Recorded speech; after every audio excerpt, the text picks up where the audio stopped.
Hello, hello. Got a different drink tonight. Turned out better than I thought it would. That's good. I'm gonna listen to this song for 9 minutes. I was just going to do my normal G Fuel, but my dad decided to have a Moscow Mule earlier and didn't finish off the ginger beer like a fool. So I had to take it upon myself. And he didn't use a copper mug like a fool. This is, I don't know if it's technically copper. It's the closest I have, but it's iridescent, and I felt like it fit with the Pride theme.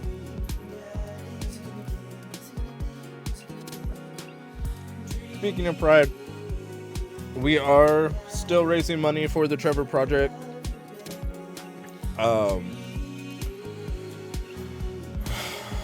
The Trevor Project is a charity with the goal to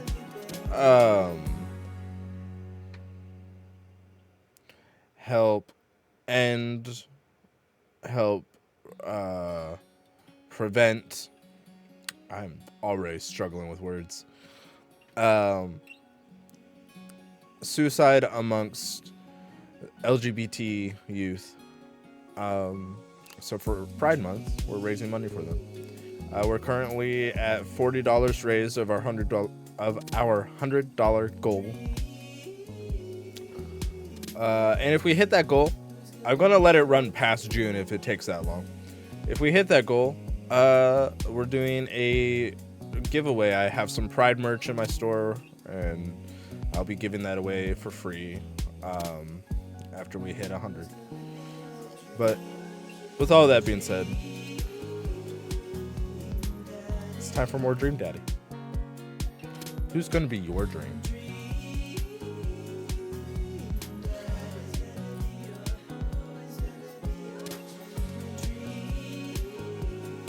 Okay.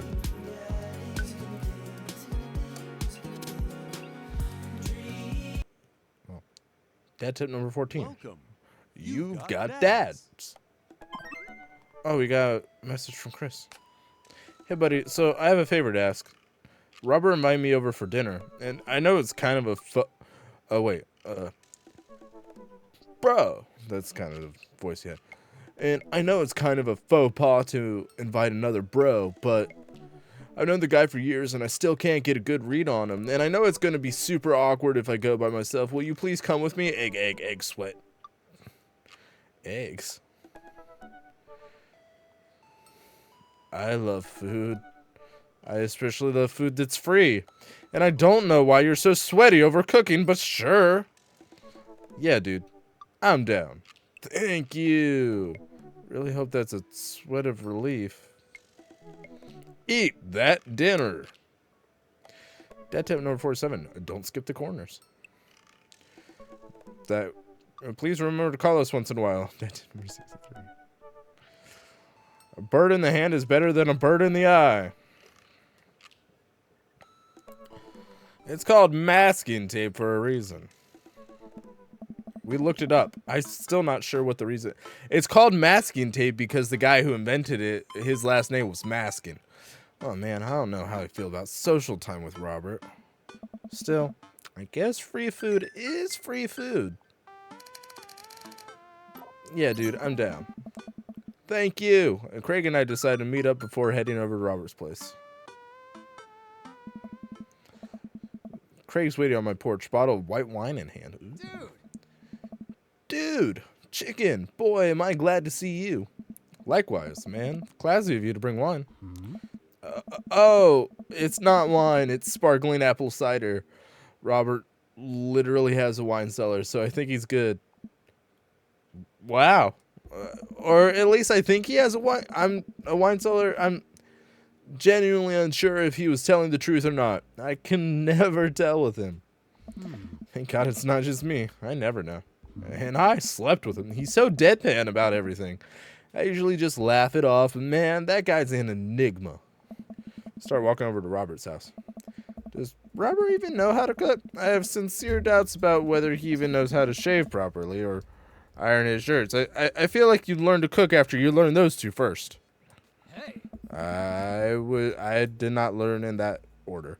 One time I saw him grab a hot dog from a trash can.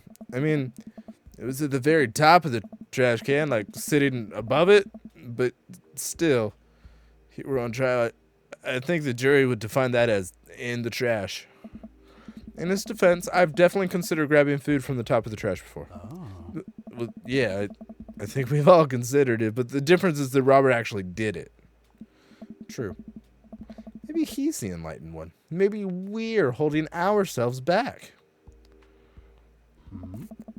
We arrive at Robert's house and ring the doorbell, but the doorbell won't chime.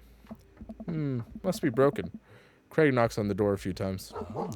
Since when does Robert have a dog? I don't know. That's weird. I can hear Robert just inside. 1 second.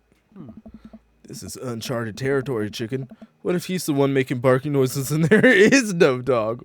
What? Also, my Switch dock's being weird again, so there's some glitchies. Don't say that. We're not even inside yet. Nice. Finally, the door.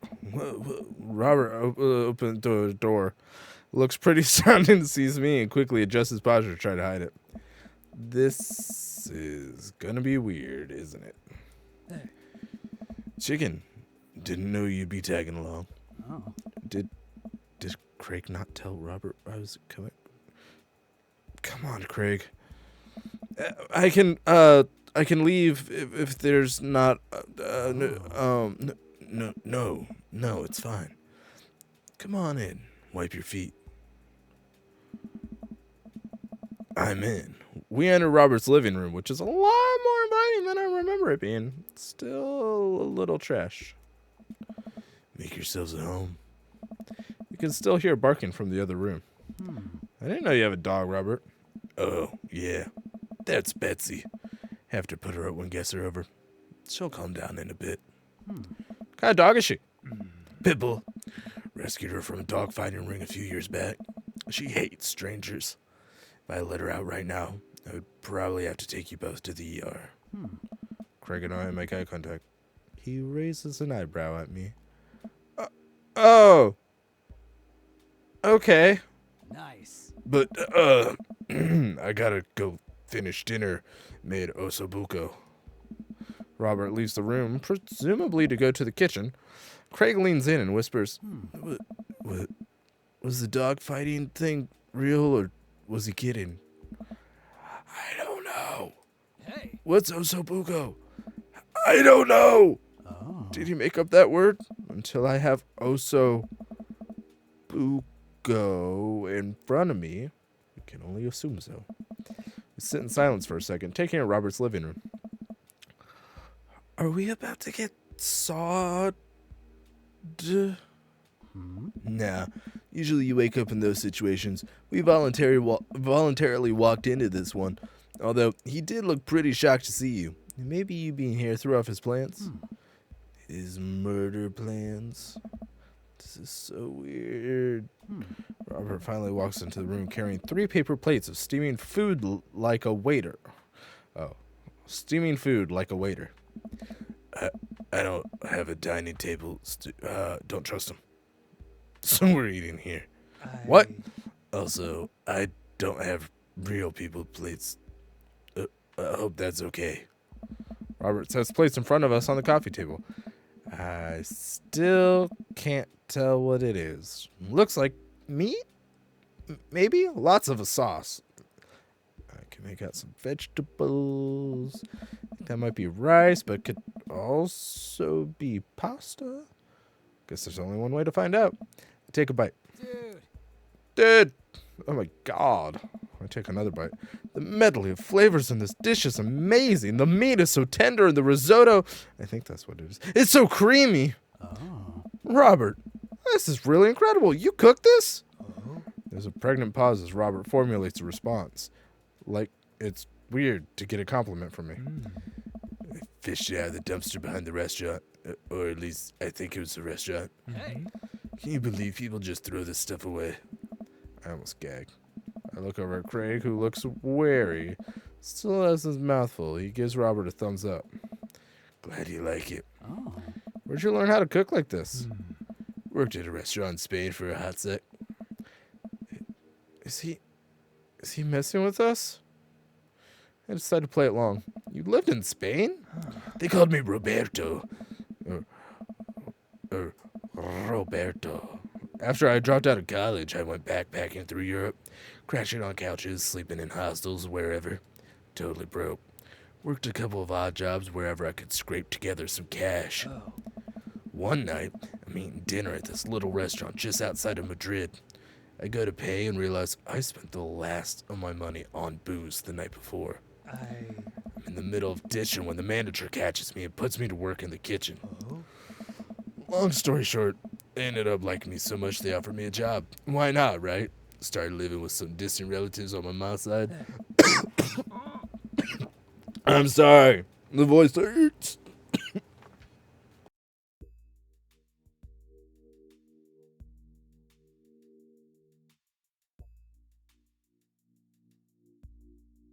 If anyone wants to hire me for voice acting, I'm good.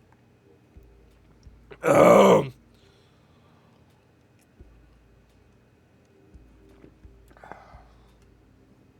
mean, I want to do. No, I'm good. Like, I don't want to do. Over the course of 2 years, Shut up. Such a good.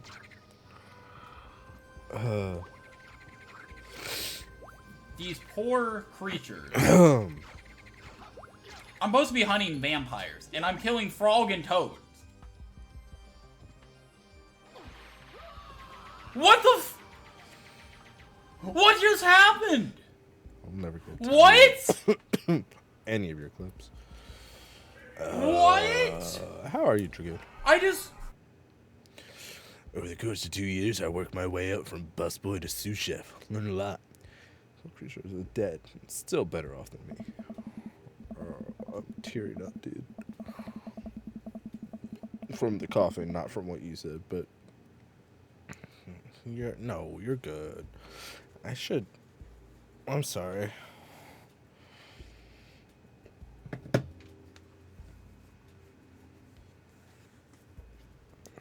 Forgot to take my phones out. I have 2 phones now because I'm a business guy.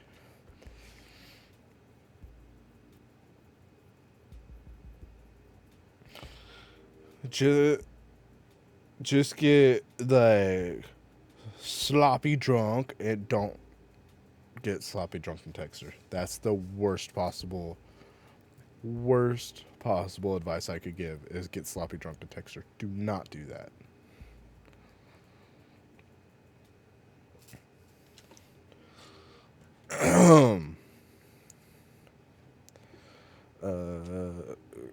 Craig and I wait for the punchline. What night watchman did he swindle to get back to the States?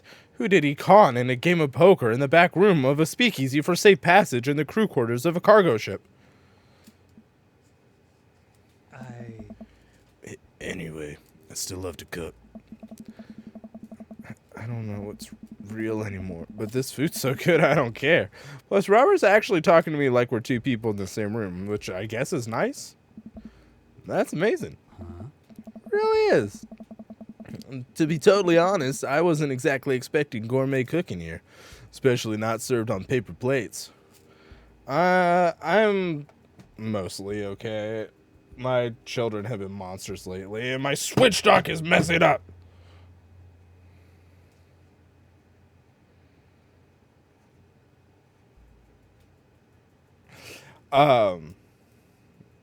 Like, my son's having a lot of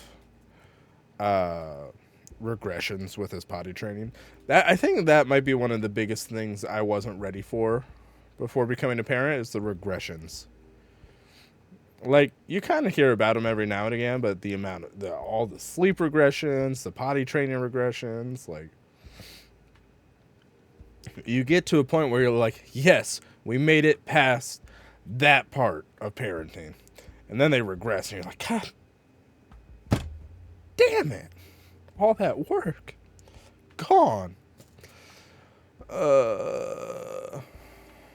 Potty training is so rough. Some kids, it's really easy. Our kids, it has not been very easy. If I could send them to like an obedience school for like a week or a month even and say, make them poop in the toilet, I would pay any amount of money. I wouldn't. I don't have that much money. But I would find a way. Okay. I don't care about presentation. If the food is good, it should speak for itself. Osobuco screaming for itself. And paper plates are just as good as regular plates if you double them up. Hey, is it bad if I ask for seconds? Yeah. I mean, I'm not above it. Yeah, I'm not above it. No problem, but save room for dessert. I made lemon berry sovereign.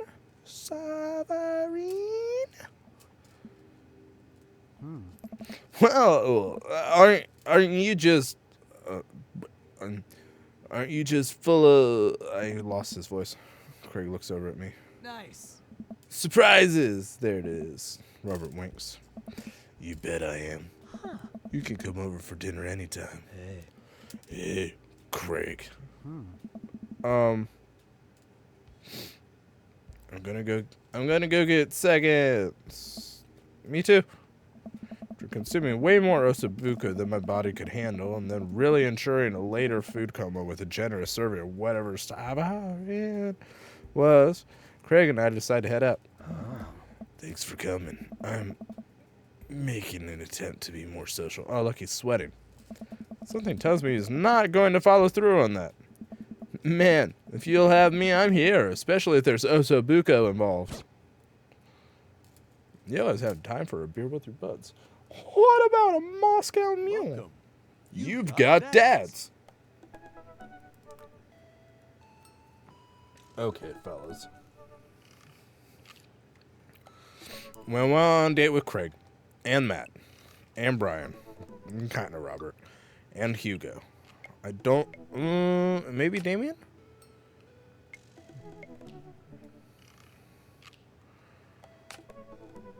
On a date with you. Alright. Okay, I have not gone on a date with Damien or Joseph yet. Well, let's go with Damien first. I hit the wrong button. Get whatever job you want, just make sure it includes health insurance. Spend less money than you make. Ha! I wish that was possible. Never give up, never remember. What? Drink a full glass of water in the morning to help wake up. Oh, I wish that helped.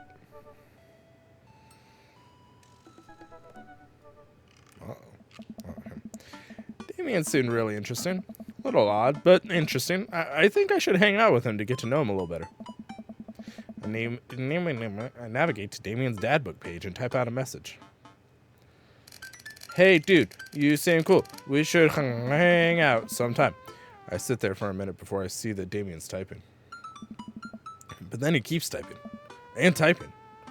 Man, will this guy write a novel? I leave the computer to make some coffee. And he's still typing. I sip my coffee and the computer finally dings. Chicken. Whoa, there's more. I must confess my excitement to be receiving your kind letter, for, as you see, I do find myself available to enjoy your company. I must ask for your forgiveness, however, as I believe our first meeting did not paint me in a gentlemanly manner as I would have liked. I would be highly flattered to enjoy your companionship at my residence for an afternoon tea and a stroll around my garden, should it please you.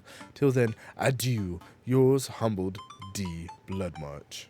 Stare at the screen and reread the letter several more times.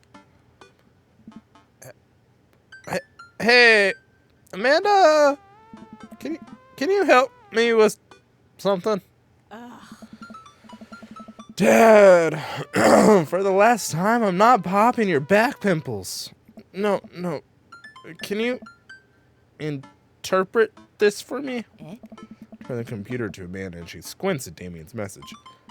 I just don't understand net speak. Like, is this how you kids communicate with each other now?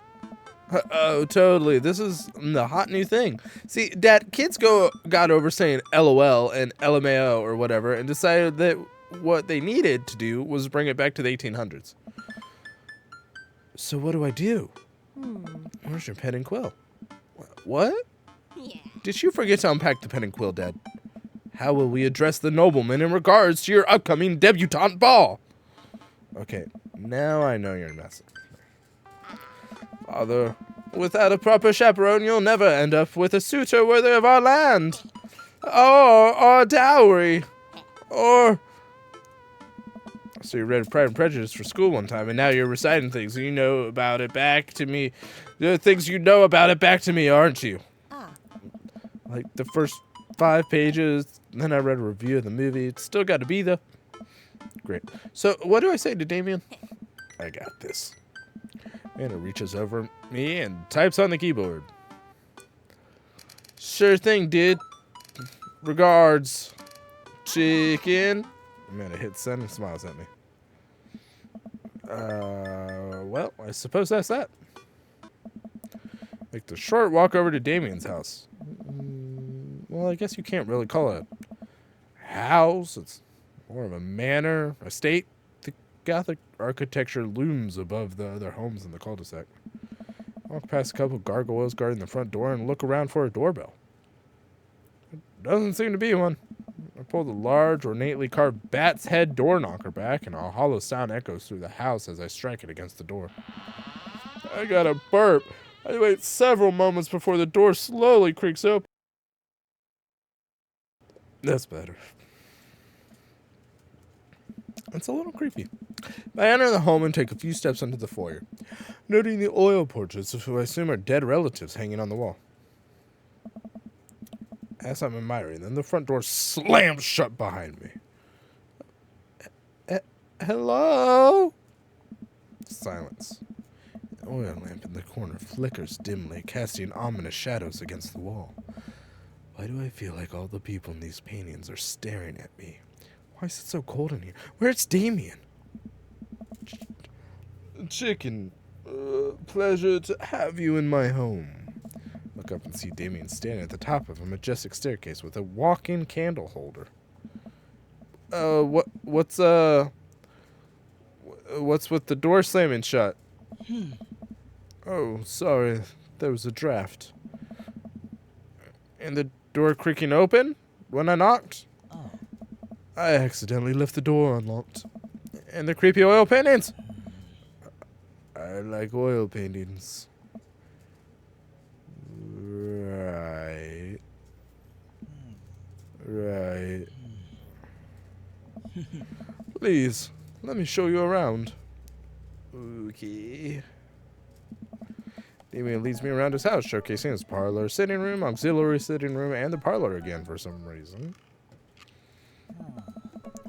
This is one of the older homes on the block, yes, but nowhere near as old as the architecture might suggest. Oh. Through extensive renovations, I have been able to craft a residence that is both historically accurate to the Victorian period, and equipped with the amenities of any modern dwelling. Look past the door covered in bumper stickers, caution tape, and a black parade poster. Did they listen to My Chemical Romance in the Victorian era? That's my son's room. You know how the rebellious teenage years are. Onward, onward, there's more to see. We reach the door at the end of the hall that Damien opens with a flourish. And this is the library. Sunlight streams in from floor to ceiling arched windows. The walls are lined with packed bookshelves, and even more books are scattered over the period-appropriate furniture. Damien's clearly really proud of this room. Look out the window. I walk to the window and am greeted by a beautiful view of Damien's backyard. It showcases a beautiful view of the rest of the cul-de-sac. Hey, I can see Craig on his lawn. He's doing push-ups with his daughters on his back. Hi, Greg! Damn. He sees me and waves happily, doing push-ups with one hand now. Damn! Did you know that Victorians spent at least 20 hours a week gazing longingly out of full-length windows? Wait, really? No. But Victorians did appreciate telling a good joke. Look at the butterflies. I walk up to the glass display of pinned bugs on the wall. It's pretty impressive. Nice bugs! I pin them all myself. Maybe I could show you how sometime. You already did sometime, but that's okay. I guess we should have come here before that happened. I'm concerned I would stick the pin right through my finger. The pinner's gambit. Is that a thing? No. You know, Chicken, in the Victorian era, there was some controversy surrounding reading. Many people thought the more tawdry novels would encourage youth into a life of crime and would cause too much of a distraction from work and school. Pull out a book at random, examine the worn cover, opening it, turn to a random page and read aloud. Naruto struggled against the chains that Sasuke had bound him with. Shirtless and out of breath, he looked up at Sasuke. Sasuke smirked, unbuttoning his ninja pants. Okay, I think that's enough. Damien snaps the book shut and puts it back onto the shelf. That's a rare book for my private collection. Please, will you join me for tea? Dude has a collection of Naruto fanfic? I guess I found my dream, Daddy. I follow Damien to his sitting room where finger foods have already been set out upon beautiful tiered silver tray. I take a seat on one of the high back chairs as Damien pours and serves me some tea. I can't believe we're having a high tea. Never thought I'd get to do this. Damien smiles to himself. What? It's a common misconception that high tea refers to the wealth of class of the people enjoying it, when in fact the high refers to both the later time of day that the working class had to enjoy tea and the height of the tables on which they're served. Oh. My dear friend, we're currently enjoying afternoon tea. That's informative. Damien takes the seat next to me and serves me a tiny sandwich. I like your cape. It's a cloak, actually, but thank you. Victorian fashion is very important to me. Pull it off quite well. I can pull it off for you. Oh, thank you.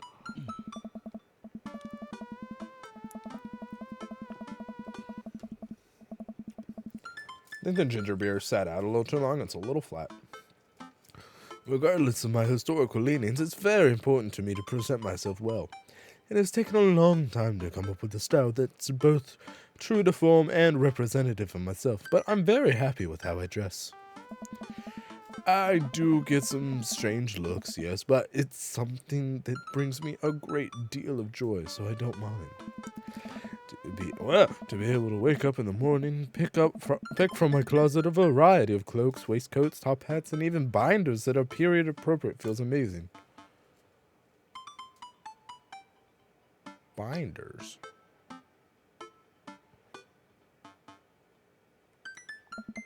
You wear top hats?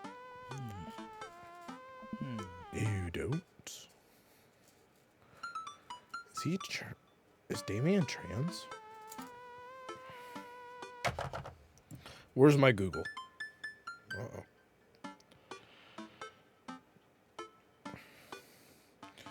Is Damien trans? Damien is transgender, as evidenced by a line during the first date's dialogue about chest binders. Friend, that's been my entire life since my children discovered music.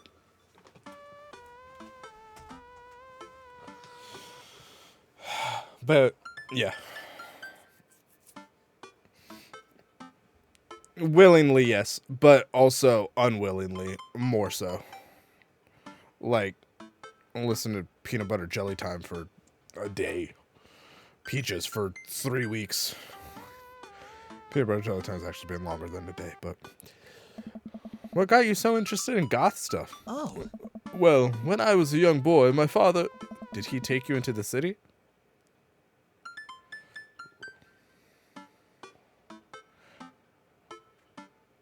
I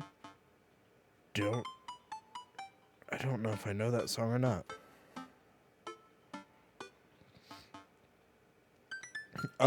When I used to get real depressed, I would listen to most 3 Days Grace songs. Actually, I listened to a lot of 3 Days Grace when I got real depressed. Because it was like sad, but also kind of angry. I was real angsty.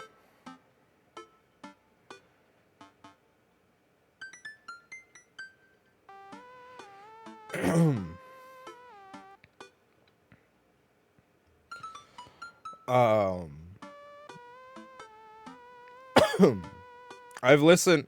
I have a 10-hour version of City Escape from the Sonic Adventure 2 battle, or Sonic Adventure 2 soundtrack. I've listened to the entire thing before.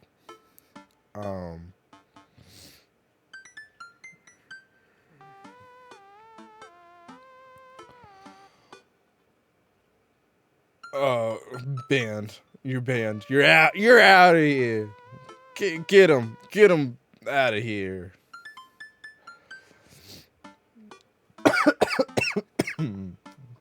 So rude.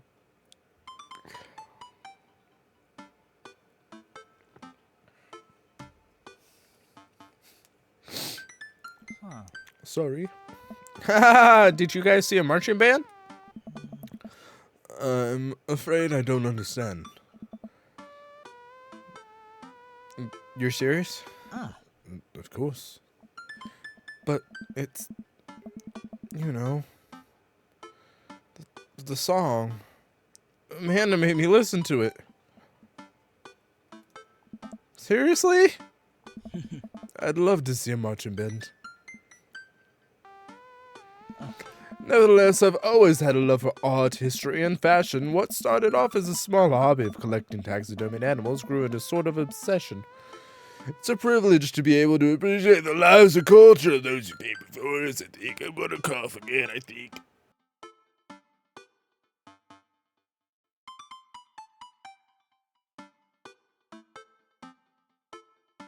Stupid Robert, messing up my voice for the entire stream. Nice. There's another 10-hour song I used to listen to. I can't remember what it was now, though. I finished a 10-hour version of Peaches. Not willingly, though. I haven't. Not willingly. It's... I used to be like, I'll never fall out of what the new music is. Well, how do people get so behind? You just keep listening, idiots. And then I had kids. It was very humbling. I like not dying when I catch a cold. He takes a sip of tea. I can acknowledge that there were many very terrible things about the Victorian era, and to try to live a life that strictly aligns with those ideals would be admittedly horrid. But I think it takes a critical mind to truly appreciate something to the fullest, to be cognizant of its flaws and love it all the same. Tell me, chicken, do you have any hobbies? Man, I do, but I don't know if I care about anything the way you care about this stuff. Oh. Well, I'd love to hear about your interests. Hearing someone talk about the things they're passionate about is intriguing and, quite honestly, rather attractive. What?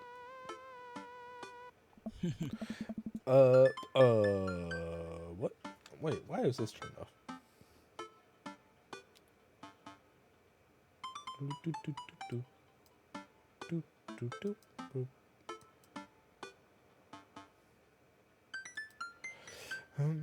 Please do tell me about your hobbies. Quick! Sounds sophisticated. I like watching soap making videos on the internet. Love me some word jumbles.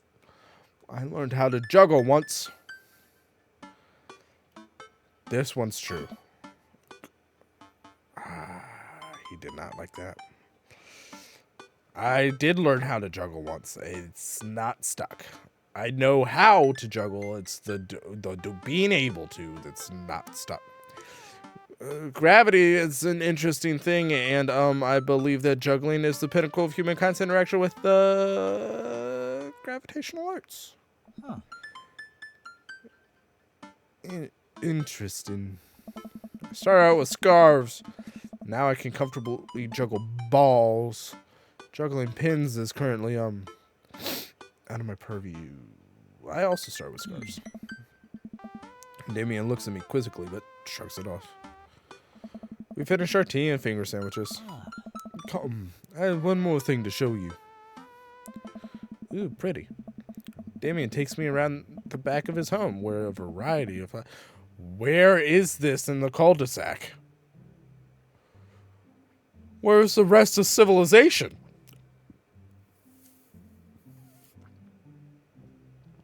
Where a variety of flowers flourish and beautifully landscape rows. Small stone paths weaves through and butterflies flit lazily through there. Is this okay with the HOA? My garden. It's beautiful. Oh. Thank you. Victorians took flowers and floral arrangements very seriously. Oh.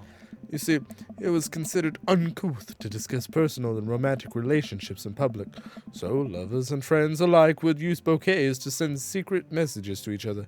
Each flower and plant is symbolic of different feelings. Huh. Even more interesting is that one flower could mean different things depending on the other plants it was paired with. One had to be extremely careful, as even the style in which the ribbon was tied around the bouquet affected the message. Damien leans down and plucks a gorgeous, bright orange flower off of a vine. Lilium bulbiferum, the orange lily. What do you think this one means?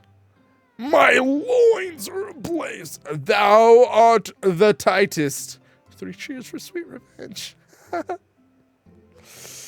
No, let's stop making fun of his being goth. Thou art the tightest. The orange lily is actually symbolic of pure hatred. Well, and that's precisely why floral arrangement is so challenging. What's your favorite type of flower?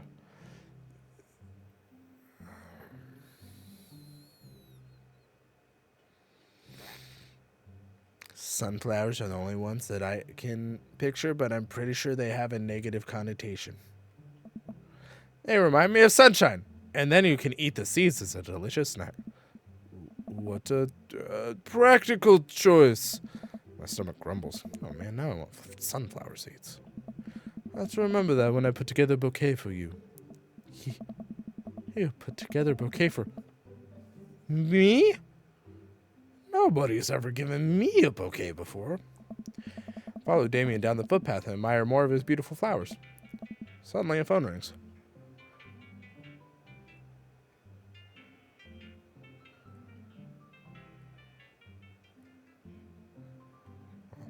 Oh, chicken, will you excuse me? I must take this. Pulls his cell phone out of his pocket. A little surprised it's not a rotary phone. Go for it. Oh.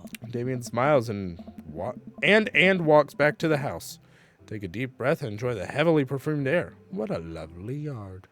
This makes me wish I had put a little more effort into that garden Amanda I tried to start one time. Our watermelons grew to the size of cherry tomatoes and then immediately died. Been there. Oh, hey, a gargoyle. Oh no, I knocked over the gargoyle. Fix that guard. Fix that garg. Uh-oh, it's timed. No, I think that's... Okay.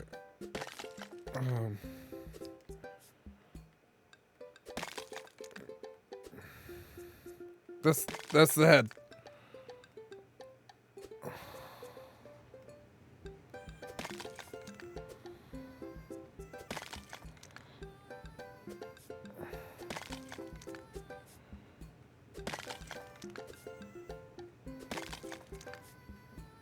Uh-oh.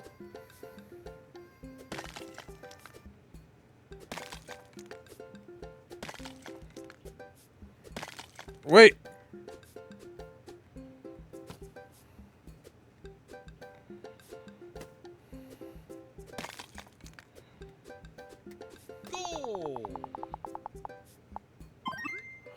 Our secret. Oh, I didn't realize I could flip it. They really stepped up the production value in episode 5. Do what you love and the money will come.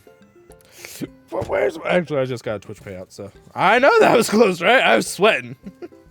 Also, if you're thinking about that, they probably want to hear from you. That was a close one. Uh-oh, here comes Damien. He looks upset. Chicken, my sincerest apologies to have kept you waiting. There's an urgent matter that I must attend to, so I'm afraid I must take my leave. No problem, dude. Everything all right? Don't look at the gargoyle. Damien worries the hem of his coat with his fingers and looks away. Everything is perfectly fine, but it's Lucian. What's wrong? He appears to have, well, his teacher needs me to come to the school post-haste. Do you need help? No, you don't have to. Let me come with you. Us dads got to stick together. You're right. This is one of Lucian's more elaborate stunts. I would greatly treasure having another parent by my side. Let's go. Damien and I walk into the school and are immediately greeted by an anxious-looking Hugo. Hey, Damien. You're here in record time. I don't remember your voice. I wouldn't miss it for the world, dear friend. Wow, whatever it is, it doesn't seem like this is Hugo and Damien's first time to the My Kids Are in Trouble rodeo. What is it this time? This Damien, you have to see it to believe it. I would probably give him this voice if Damien didn't exist, but Damien and I fall into step behind Hugo, who leads us through the busy corridors of the school. We pass by several classes in session, and I vaguely wonder if Amanda's around. Hugo eventually ushers us into a small boiler room with a flight of rickety stairs leading down into the darkness, and a man with knives for hands jumps out of the darkness and slashes our faces off. What's your step? I can hear faint voices drifting up from the basement, and they don't sound happy. As I'm led into the depths of the school, I recall the antics I got into as an angsty middle schooler. At least I had enough sense to stay out of the creepy basements. Oh, cool, they're together. Good. Birds of a feather and all that. We find another teacher in a boiler room tucked away in the back of a basement. With him are Lucian and Ernest, Hugo's son. Lucian has a bloody nose from all the cocaine and the broken door. Thanks for coming. I can't make heads or tails of this. I look around the scene of the crime. I see a bunch of bricks and some masonry tools scattered around. Where they got a cask of Amontillado, Lucian? What happened here? Ernest punched me. I can't think. Oh, Ernest punched me. There we go. Lucian tried to kill me. He was going to cask of Amontillado it. The room falls silent. I was not trying to kill you, dumbass. I was trying to build a brick wall around you and see what would happen.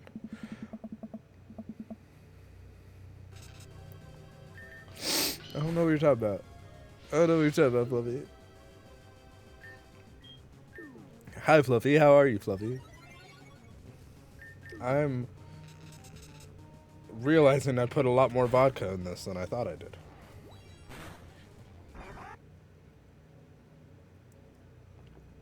Although it's all like iridescent. Chicken is pretty okay right now. You promised me there was wine down here. You tricked me. Whoa. Marinated chicken. Wait a second. Lucian, did you try to cask of Amontillado, Ernest? I'm neither confirming nor denying that. I turned to Damien and whispered to him, What's cask of Amontillado? It's a classic Edgar Allan Poe short story where a man gets his enemy drunk, lures him down into his cellar with the promise of wine of a fine vintage, then buries him alive behind a brick wall. It's a lovely story. So, wait, Lucian, you tried to do that to him? I was curious to see how it would turn out. I wasn't actually going to leave him there. What was the thought process here, that Ernest was just going to sit still while you slowly built a tomb around him? Well, it worked for like 20 minutes because he's an idiot. But then he realized that I had lied about the wine. And you were cackling maniacally. That sort of tipped me off. Ernest, 20 minutes? Dad. Huh? It took you 20 minutes? Son, we just did an entire 2-week unit on the Cask of Amontillado, and it took you 20 minutes to realize Lucian was leading you into an elaborate ruse? Did you even read the story? I read the first 5 pages and then read a review of the movie. Whoa. It's only 5 pages long and there is no movie. Yeah, you're right. I paid Lucian to read it for me. Actually, he didn't even pay me. So when you think about it, this was me teaching him a lesson. Damien and Hugo both have their heads in their hands. You guys are always telling me to engage in the literature, and I did. I don't see a problem here. Alright, I'm filing this under what the hell. Don't do whatever that was again. You two are both suspended for a week. Ernest and Lucian, high five. Teacher starts to stomp up the stairs. Hugo, I'll cover your class. Take your son home. Mr. Bloodmarch, you too. Thank you for your mediation. We all head up the stairs of the school in tense silence. Lucian, Damien, and I all pile into my car and begin to drive home. Lucian immediately puts his hood up and stares out the window angrily. I'm not going to therapy again. I know, son. It's entirely up to you whether or not you want to go. But I care about you, and I can see that you're struggling, so if you do decide that you would like to speak to a professional about your feelings, we can do that too. Maybe you can spend this next week looking for a summer job, I know how much you want your own car. I can't believe Damien's keeping his cool. I'm impressed. Fine. Thanks for not freaking out too hard. I love you, son. Lucian continues staring out the window. Love you too. We spend the rest of the drive in relative silence.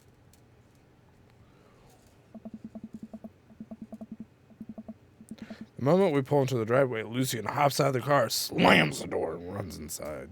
I didn't expect to have that conversation in front of you. He and I have a lot we need to work out. It's all right. And all things considered, Lucian's brick lane was pretty good, so there's your silver lining. Oh. There's that, yes. He's gonna work masonry for the summer. Probably just going through a phase. I really admire how you handle that. Does this kind of thing happen a lot? You were a lot more diplomatic with him than I would have been. I just want what's best for him. And I don't think yelling at him would do either of us any favors. It really does. You're a good dad. See you around soon. It would be my honor and my pleasure. Damien bows with a flourish. Classy. I come home to find Amanda curled up on the couch with a blanket watching TV. I plop down next to her. Yo. What you watching? Tiny House Hunting Brothers Extreme Edition. Oh, I hate this show. Couples on screen bickered back and forth while standing in an extremely small house made out of recycled bottles. The Tiny House Hunting Brothers watched them with bemused expressions, both of their heads touching the low ceiling. I told you I wanted a two-bed, shabby chic cottage. This house doesn't even have a bathroom. But honey, the outhouse is only 20 yards away. It's not that bad. I'm not pooping outside, Greg. Why don't they just get a regular size house? I don't know. Hi, afternoon, Tico. It got strange. We had to go to the school to pick up Lucian since he tried to heal our Ernest down to the cellar with the promise of 5 minutes and then tried to brick him into the wall, right? How did you know that? Has everyone read this story except for me? Lucian live streamed the entire thing. This entire day is beyond me. But otherwise, it was a fun day. That Damien guy's a character, but he's really good company. And a surprisingly diplomatic dad. I dig his style. You know what? Me too.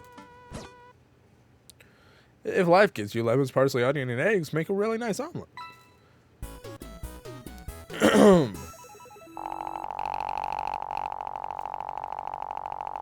I'll choose some. That was a phenomenal date. Is that Matt? Always bring a war chest. Always. Welcome. You've got dads. Any messages? Matt. Hey, chicken, what are your feelings about poker? Beyond hardly knowing her. Poker? I hardly knew her. Poker? I hardly knew her. There it is. Well, good talk. Wait, I actually like poker. I just saw the joke and I had to take the shot. Please, Matt, I'm a dad. I'm contractually obligated. No, I get that. Anyway, we've been playing weekly poker games, and I figured I should send an invite your way. It sounds great. I love losing money. Cool, dude. See you soon. Lose that money.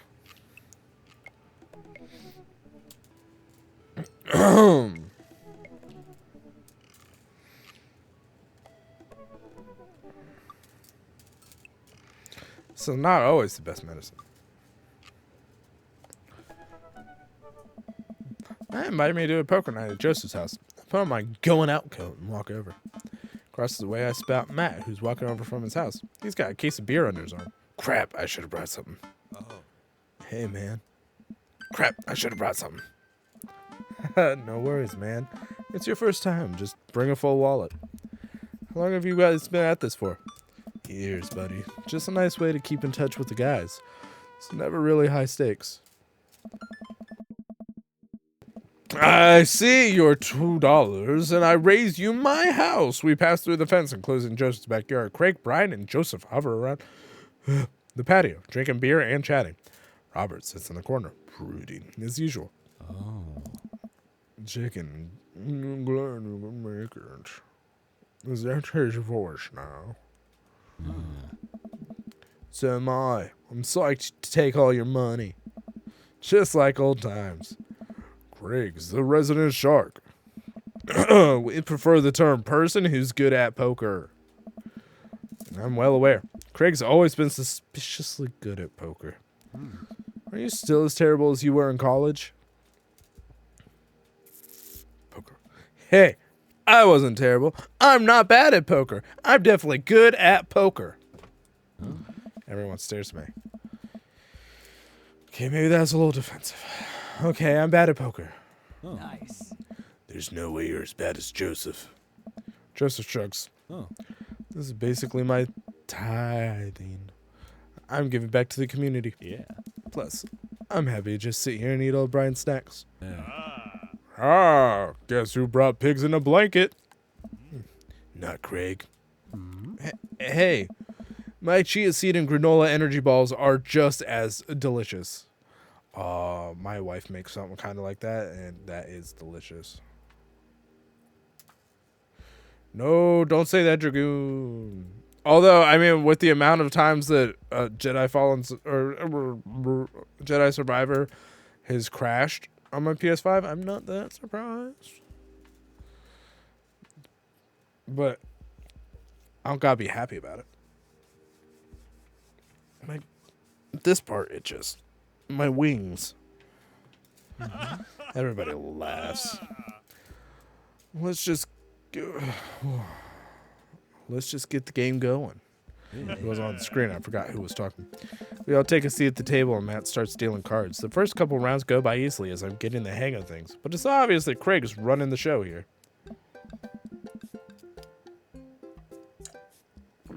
Craig, how did you get so good at this? It's pretty easy. You just start getting a feel for everybody's set. Like, Matt will scratch his ear.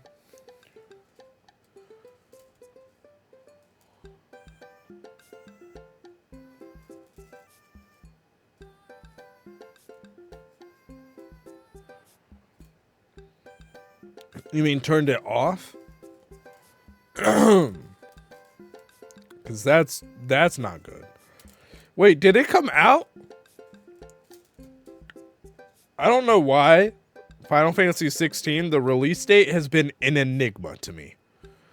It's like, They announced it. I said, this looks amazing.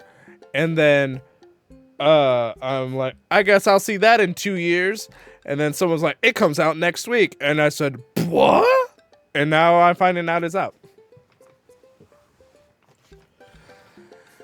It's okay. You're gaslighting me. No, it's not out, right? It comes out like this week, the end of this week, I think. What did I just sneeze?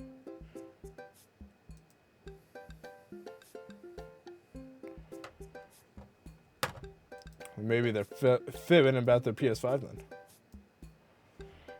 FF16 release date. June 22nd. Okay, yeah. So in like 3 days.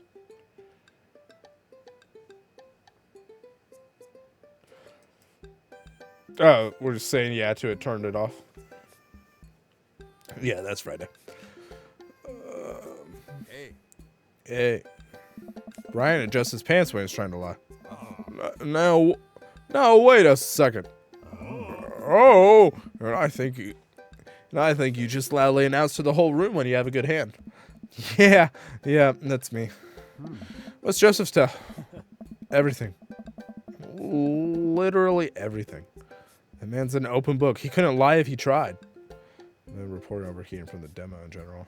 Oh yeah, I know the demo's out. I almost downloaded and started playing the demo, but I kind of thinking about maybe streaming the game. So, and the demo carries over. Progress carries over. At least that's what the voice actor for the main character said.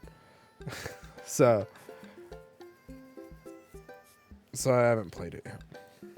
I did set up my Steam Deck to work as a PS5 remote play thing. So now I can just... Yeah, but when? I don't have an open slot. Well, at least I have God on my side. Oh. See, you can't even say that with a straight face. So I can't... Bruh. What about Robert? Honestly, the man's an enigma. Robert raises his glass of whiskey to us in solemn salute. Nice. I think he'd wipe the floor with us if he actually tried. That's definitely Lucian's voice, not Craig's. I think he'd wipe the floor with us if he actually tried. That's closer. Mm-hmm. I'm just here because I enjoy the company. Oh. Robert pulls out his phone and stares at it. Mm-hmm. Robert, is that a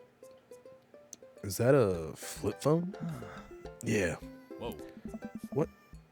Are you a truck dealer now? Oh. Yeah. What do you need? Horse, speed, Tijuana Johnny's. I can get you the street stuff easy, but if you're looking for something exotic or designer, that's maybe 72 hours and a favor called. Maybe I won't need you today, but maybe I won't need you tomorrow, but someday. I think I'm good. Right. Oh. But still, if you got the coin, I got the goods. I dropped my phone in the toilet, and this is backup until I can get it replaced under warranty. Everyone murmurs their sympathies. All in there. I've not been there. We go back to playing. I really gotta stop eating these pigs in a blanket. Pigs in blankets? I don't know. They're very good. I think there might be cheese in them. I don't know if I got enough to raise you on this round. You can always bet your firstborn. Bro, if you think you can handle another one, be my guest. Briar and Hazel are a handful, to say the least. Buddy, you think 3 kids is a handful? Try 4. I'm operating at 100% dad capacity at all times. Actually, it's technically 5. Christine saw a commercial for one of those dolls that poop and wouldn't stop asking for it. We ended up getting it for her birthday, but she's so grossed out by the fake baby poop that she makes me change its diapers, so now I'm changing the real baby and the fake baby. There's just a lot of poop in my household right now. Daisy got one of those a while back. Well, One night I walk in on her after she had tried to take the doll apart to see how the poop mechanisms worked, but then she couldn't put it back together and started crying. Poop everywhere. Fake poop, but still. That reminds me of... Wait. Do we all have poop doll stories? Everyone nods in agreement. Oh. Guys, I really don't need any more poop in my life than there is already. Hey, he doesn't have, Hazel? Briar? Baby? Strapped to him. Can we just get back to poker and not talk about poop? Matt deals another hand, and we quickly forget about the poop. We run out of pigs and blankets, so we switch over to Craig's healthy snack food. It actually isn't terrible. hey, These kale chips are phenomenal. We should sell these at the coffee shop. It's my own recipe. I'd be happy to give it to you guys. I can see it now. Pierce the kale chips. I love that. hey. Pierce the Veil is a popular post-hardcore screamo band out of San Diego. Yes, they are. We all look at Matt confused. Oh man. It's maybe not any of your wheelhouses. I think I might go for Matt this time. Hey. In the past, I've gone for Craig. How's the shop nowadays? Busy as ever. I'm toying with the idea of hiring on another person to work the counter, but I haven't found a good candidate. Amanda's looking for a summer gig, let me know. That's really nice of you, but I think she's been burned too badly by coffee shops before. Literally, not figuratively. Oh. Matt cocks his head to the side. I'll ask her, though. We get down to the final hand of the night, and it's Craig in the lead by a landslide. Joseph has long since lost all of his chips and is taken to tidying up, refusing any help from the rest of us. Brian deals us all cards. So, what's it gonna take for Robert to give a damn on this round? Robert looks up from his half-empty glass of whiskey. Or is it half full? Do you really want to unleash the beast? Well, now I'm curious. I got a long history of being a gambling man. But I'll only do it if you make it interesting. None of this penny chip nonsense. I got a Lily's 18-year single blend sitting in my closet right now. Saving it for when River turns 21, but I'm willing to put it up as collateral. River's the baby. Now you're talking my language. Throws the keys to his truck on the table. She's seen better days, but she can still pull a tree trunk out of the ground. Nope. Myself and everyone else at the table immediately folds. Deal the cards, Bry Guy. Are you guys sure you wanna... You heard the man. Deal. Brian deals the next round of cards. Craig stares daggers at Robert, who casually sips his whiskey. So, I know what you might be thinking. Robert put his old workhorse up for grabs. His only mode of transportation at times in his life is his only home. How could he be so sure of his abilities in gambling? I'll tell you right now, Craig. I wasn't always like this. I was a lot like you. Smart, talented, cocksure of my own luck. Great biceps, but it didn't last long, though. I lost everything in a game of Pai Gao in the back room of Shenzhen Tea House on what I thought was a 3-day business trip. Everything gone. Clothes, money, identification, you name it. I woke up in a ditch near Shaozhou Park and had to make my life new from there. It took me 3 years to beg, borrow, and steal my way back to American soil. And in those 3 years, I saw the greatest depths of human fear, loved deeper than I ever had, and lost it all many more times over. I've seen my own death, Greg. I know how I die. It's not like this. So, let's make this more interesting. Nice. Robert produces the deed to his house from his jacket and tosses it on the table. All I have and all I am. Are you prepared to go the distance? Craig wipes the sweat from his brow. He studies Robert's face intently, searching for any sort of tell that he can find. Robert casually sips his whiskey again. I fold. Everyone erupts. Nice. Fine, fine, the whiskey's yours. That's why you don't dance with the devil. So, what was it? Were you bluffing or did you have the cards? That's for me to take to my grave, fellas. Next week, boys? Next week. Hey. You got it. Hey. I'll be there. I was at a heart, sure thing. This has been very relaxing, and I sincerely doubt I will wake up in a cold sweat thinking about it tonight. Keep working on that poker face, chicken. We all say our goodbyes and head our separate ways. I want to check the card reader ATMs before you swipe. Yeah, they might have that little Welcome. thing.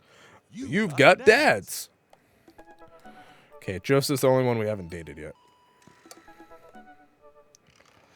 Anyone who tells you that drink isn't manly has never known a heartache.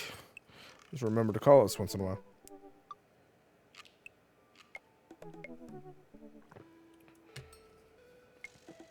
It's rude to ask people about their mysterious hand tattoos. I haven't. Where did this come from?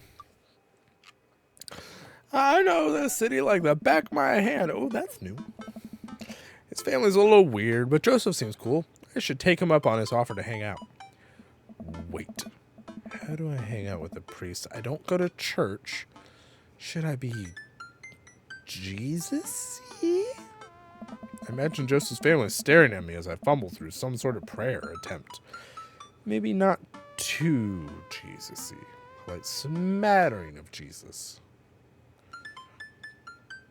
Dude, I got abducted by Mormons once, and they made me lead a prayer inside their little church place.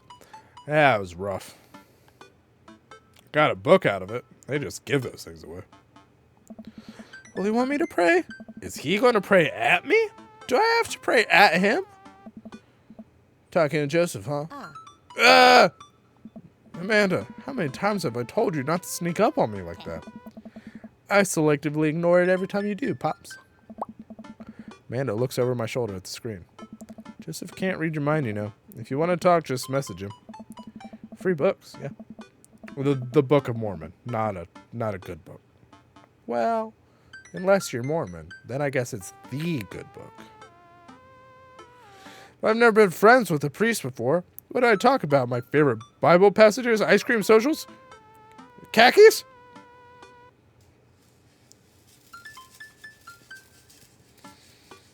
But Dragoon, now I'm curious.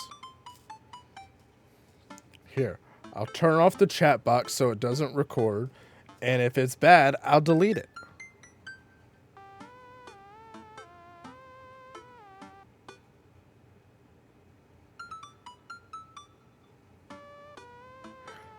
I guess I could have also just paused the recording.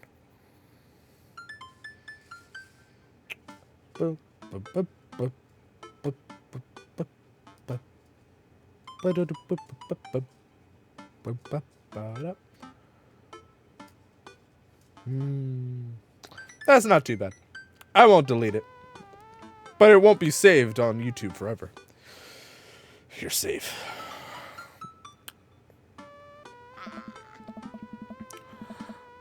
First of all, he's youth minister with a tattoo, not a priest. There's a difference? You're overthinking it, Dad. Listen, just put it like this. Dad. Hello, neighbor. Oh, you spelled it wrong. You've offended all of them. Now you're going to Mormon hell.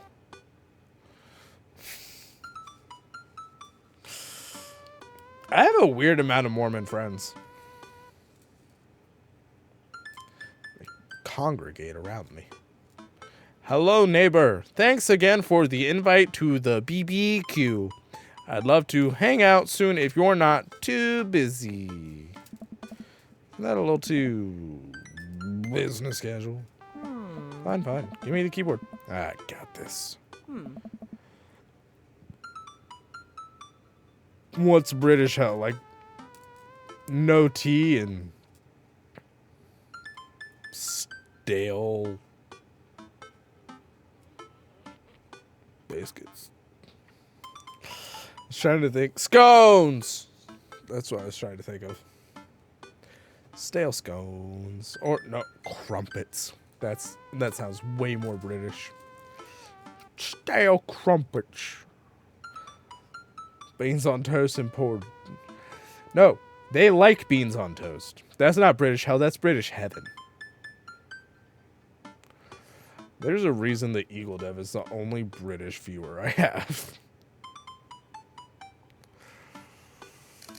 Hi, Joseph. It was great meeting you and...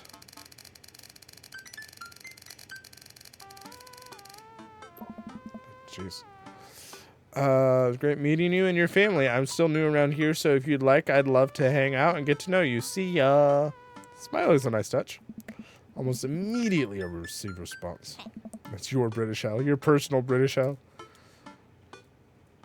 Your personal hell is just England. What do you say? Hi, chicken. If you're not doing anything in a bit, the kids and I are baking treats for the church bake sale today, and we'd love to have you over. It'll be a blast, so let me know. Joseph. Huh. That wasn't so bad. Use a lot of exclamation points. I'm more concerned about him signing his name with a tilde. I wanted to let slide. This time. Yeah, dude. I know you don't get on Discord constantly like the rest of us. Dude, I love tea. But where was it? This morning in my Discord,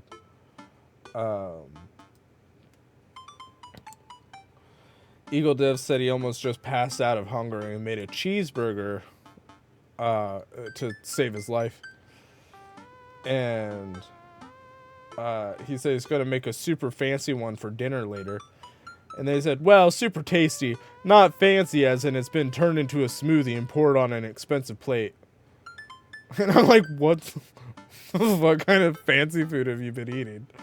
And he just set the British flag, the Union Jack, in a cup of tea. And I never responded to that. What a jerk. Got a laughing face.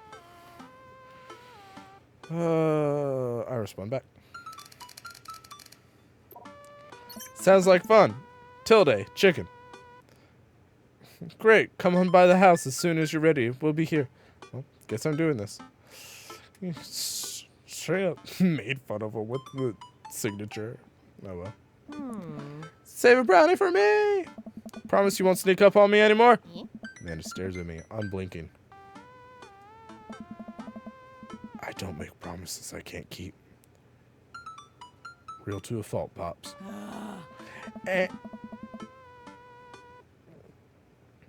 Smart.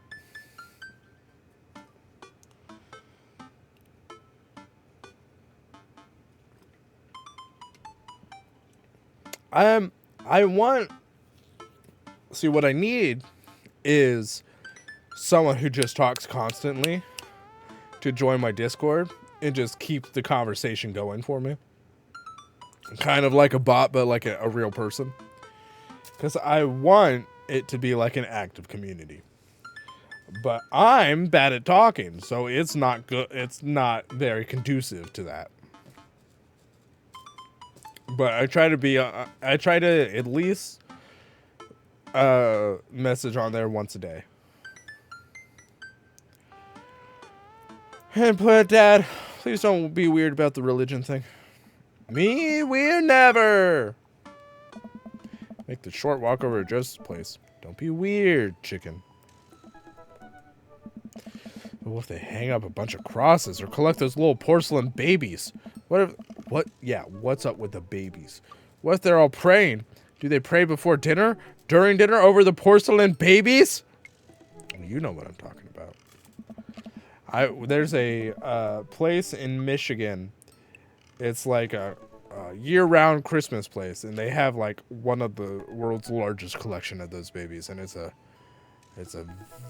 very Christian place. Signs all over the place. It's like put the Christ back in Christmas, and their sign, like their actual sign for the store, the Christmas part, the Christ is all capital letters. Some Discord also have too many tabs. That's true. Mine. How many tabs do I have on my Discord? My announcements, new friends, one that people aren't supposed to be able to see. It was just for me talking to Goopy. Back when I first started streaming. Now I use it to send things to turn into sound alerts. Excuse me.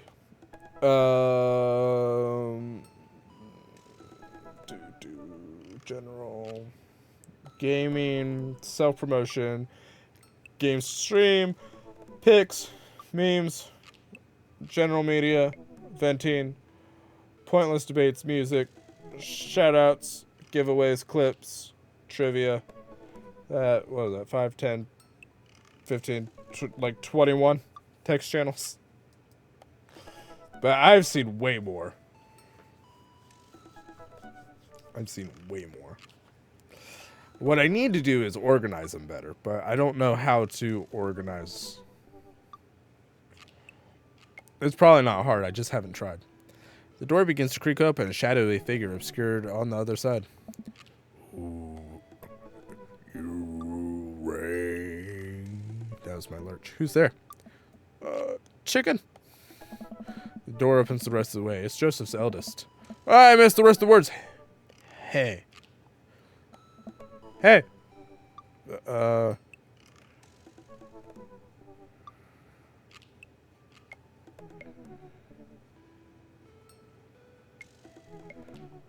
Chris. Hi again. I'm Chicken. I know what your name is. Jeez.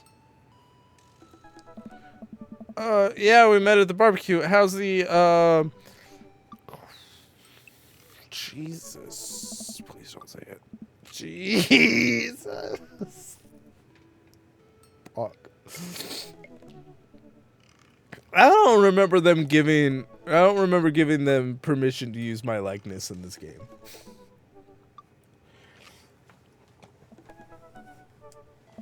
Chris blinks slowly. Maybe he didn't hear that. You're weird. Is your dad? Before I finish, Chris walks into an adjacent room, leaving me in front of the open doorway. Oh. It's a great first impression. For a moment, I wonder if I should just go in and further subjecting Joseph's family to my winning attitude and artful charisma. Uh-oh, looks like we're gonna have to do some fighting. Francois. Hello, hello. Welcome in. Thank you so much for the raid. Gotcha. Oh, I stuck his dick. Twist his dick. Hey, man. Is this a new door? How was, Halo? How was Halo? All right. Playing Halo without me. You took the cabinet? That was you, Jack? Don't do that again. Oh, man. Thank you. Welcome in, everybody. Gotcha. Oh, I stuck his dick. Twist his dick. It was Bort. Good. Good. Which one are you playing?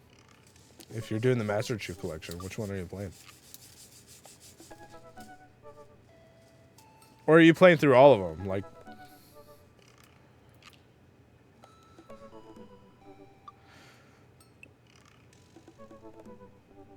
are you playing like 1 through 4? Is that what's on there?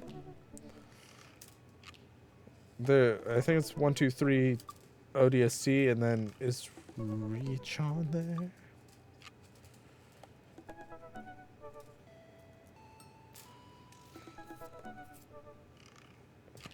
And you're playing Lasso, right? It has to be Lasso. Lasso, or why bother? Yeah, how many deaths so far?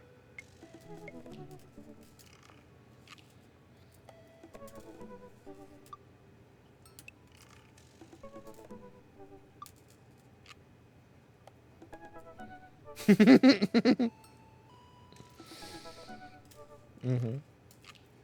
beloved Francois. Hey, Francois. Oh, is it going to be the same clip for the third time? Yeah, it is. Gotcha. Oh, I stuck his dick. Twist his dick. How are you, Francois? I've been bouncing for like 2 hours. I just realized it. Triple dick twister. How was Halo? Bane said it was a great time and nothing bad ever happened.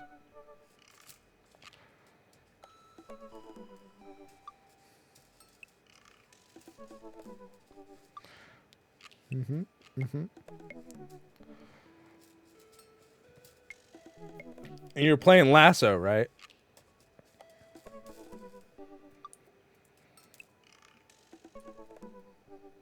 Of course. Which one are you playing? Did you really?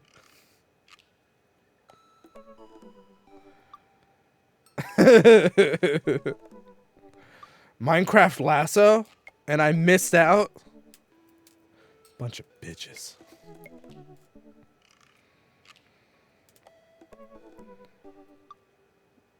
I'm on a date with Jesus right now, so.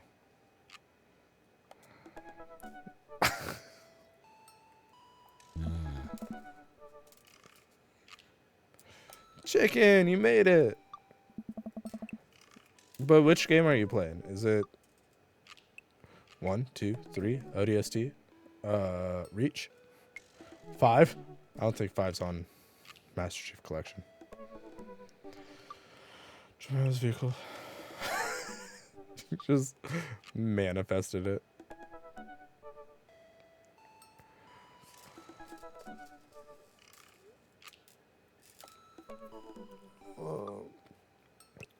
I love Francois in Halo. I love Francois in general, but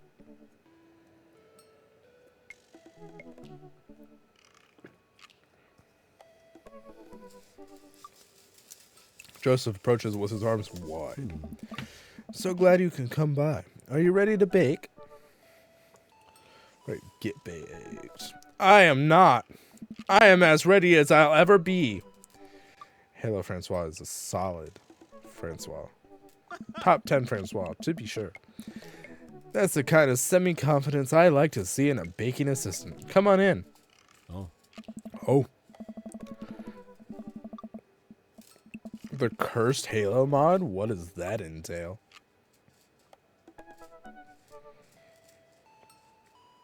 Is it weird?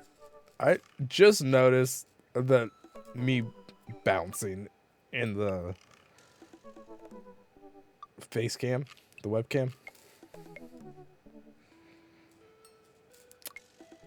I'm pretty sure I've been doing this the whole time. I don't feel hyper.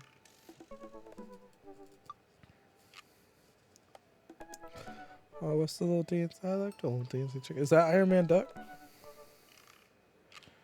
No? Such a cute emote, though.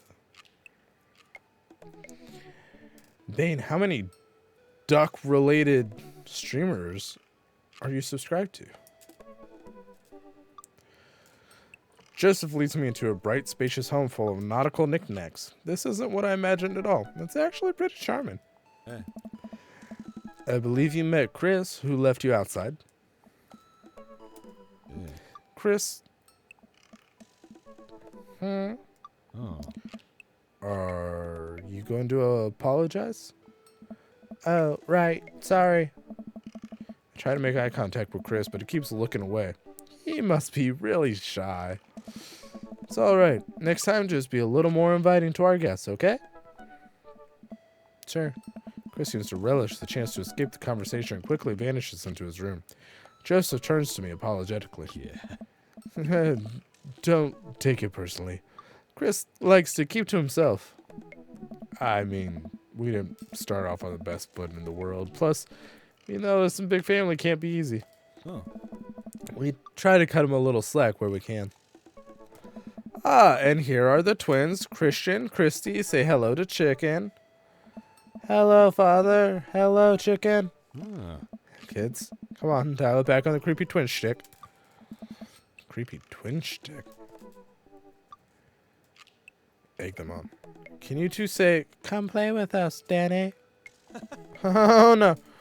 And the twins stare up in unblinking unison. Come play with us, Danny. Joseph covers his mouth and looks away, but he's clearly holding back a big laugh. This is it. This is my dad World Series. Okay, now say, please help us, Mothra. Please help us, Mothra. No, I can't take it. Let's try his best not to break in front of his kids. The twins seem to be catching on and look eager to bust their dad. But can we keep it up? Obscure.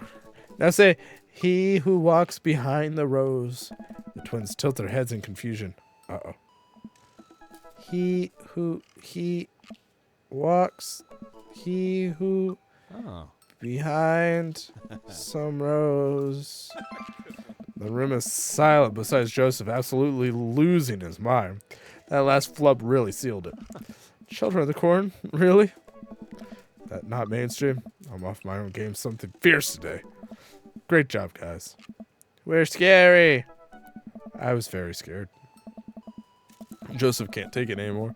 Despite his quiet protestations, he's laughing pretty hard in his hand. The kids giggle with him. The twins, obviously pleased with a new arsenal of spooky weapons, leave the room to terrorize the rest of the community. My work here is done. I'm going to be hearing those lines for weeks. Next time we hang out, I'll try to teach them some lines from The Thing. All right. So it looks like we got a bit of a troublemaker on our hands. Think you can out-trouble a career pro? I don't know about the... I'm suddenly interrupted by a loud crash from the kitchen. What now? That doesn't sound good. Christy? No one responds. Joseph furrows his brow and motions for me to stay where I am. Wait here a minute. Joseph rushes into the kitchen.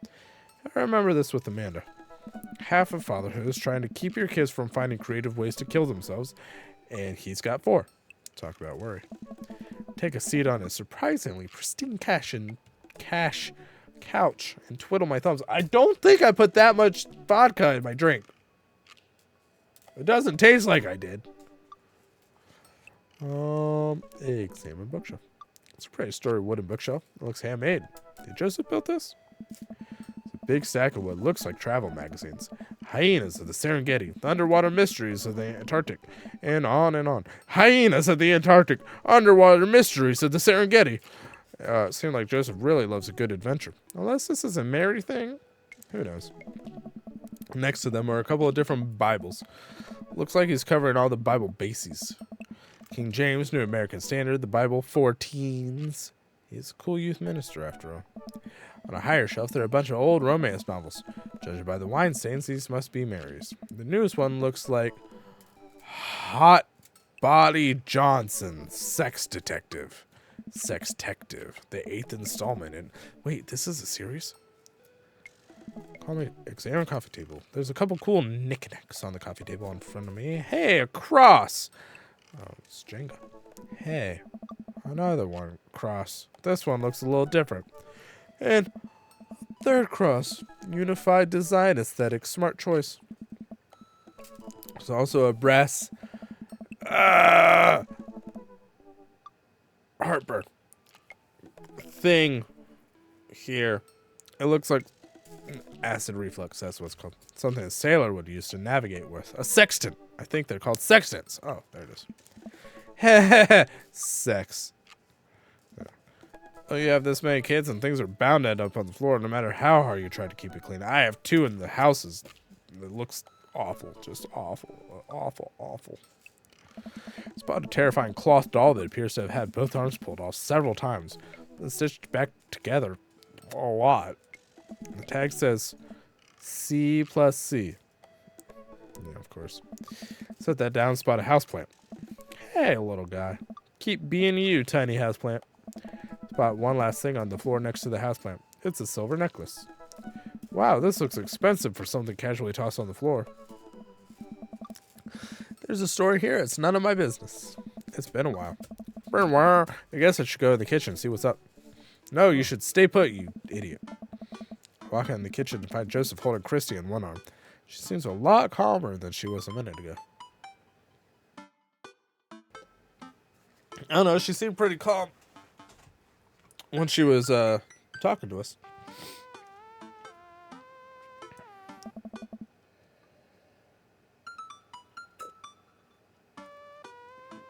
I raise an eyebrow at Joseph. Twins are a lot more manageable when they're separated. Where's Christian? Yeah. He ran off. Chrissy dips a spoon into the brownie batter and gives it a taste. Dad, it's too sweet. Oh. You're too sweet. No, I'm not. You're so sweet. Me might have to water you down with spiders. No, not spiders. Joseph begins tickling Christy with his free hand.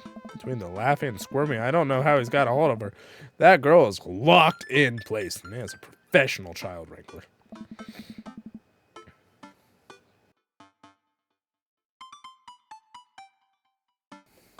Christy fixes me with her best puppy dog eyes. Yeah. Save me from the spiders! Renegade option. Sorry, Christy, but I've been working with the spiders the whole time. No! They bought my allegiance with the promise of flies. All hail the spiders. Oh. Joseph grins and continues his tickle torture. No one escapes the wrath of the spiders. After a few seconds, he relents and puts Christy down. She immediately retreats behind his leg, where she watches me quietly. Christy, don't you want to bake with chicken? Christy vigorously shakes her head. Must be my alliance with House Tickle Spider. Oh. Are you sure? You'll get first dibs on the biggest piece of brownie. Christy hesitates. Then shakes her head no again. Sparkle Pony. Yeah. Ouch. Joseph covered up his disappointment quick. That looked like it hurt. You don't want to bake with Dad now? You want to play with Sparkle Pony? Yes. Well. Okay, go. Before Joseph can even finish the sentence, Christy is out the door and down the hall. Ahead. Oh. Joseph sighs deeply as he stares into the chocolate batter. He tastes it again, face twisted. That is still way too sweet. So what made that crash? Hey? Egg beaters on linoleum floor. It's my new techno single. Still haven't thought of a B-side. Now we're both looking into the batter. It's got a sickly sheen of sugar and chocolate candies throughout, and I have a feeling Christy had something to do with it. Hey. We need a fresh start. Oh, yeah. Like I said, I'm not really a baker, but don't even sweat it. The bag came with instructions that have mysteriously vanished along with my daughter. So we'll probably be fine. Probably. Whoa. Yeah, probably. He certainly looks confident. All right, chicken. You baked a cake from a box before, once. How hard could this be? Now grab a spoon and get ready to rock. Mario Batali, save me. Joseph and I set to work cracking the eggs and mixing the things and then pouring the things according to how we assumed the back of the box would tell us to. Things go according to plan, and soon enough we have a solid batch of brownies. Oh. Wait. Joseph has a little dot of batter on his nose. Wow, chicken. Way to use those dad skills. I bet you baked a few box mixes in your time. His nose. Joseph. All we have to do is bring these to the bake sale and voila, duty done. Now, help me find Christy. Keep your eye out for a pony that sparkles. Joseph, hold still. What? Thumb in position and got it. Hey. Just I go wide as I gently wipe the chocolate off his nose. Is he blushing? Thanks. No problem. Almost in a second, I've licked the batter off my finger. It's really good batter. Yeah. We should find Christy. Yes, we should do that. Chicken. Just quickly composes himself. All right. She can't be far. You take the Delta position, and I'll watch your 6. Do you even know what that means? Yeah. Alpha Tango Sparkle. Roger, roger. Just starts making his way down the hall and calls back to me.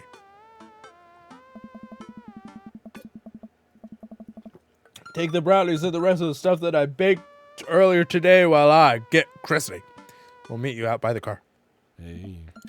Joseph, Christy, and I arrive at the church parking lot to find a fold-out table and pop-up tents already set up. Looks like the bake sale's already in full swing. Oh. Wow, this place is packed. Is this packed? There are a few people milling around. Must be a value pack. If you can count a city's population on your fingers or toes, this counts as packed. Point. The city's population is 20. Christy rockets out of the car.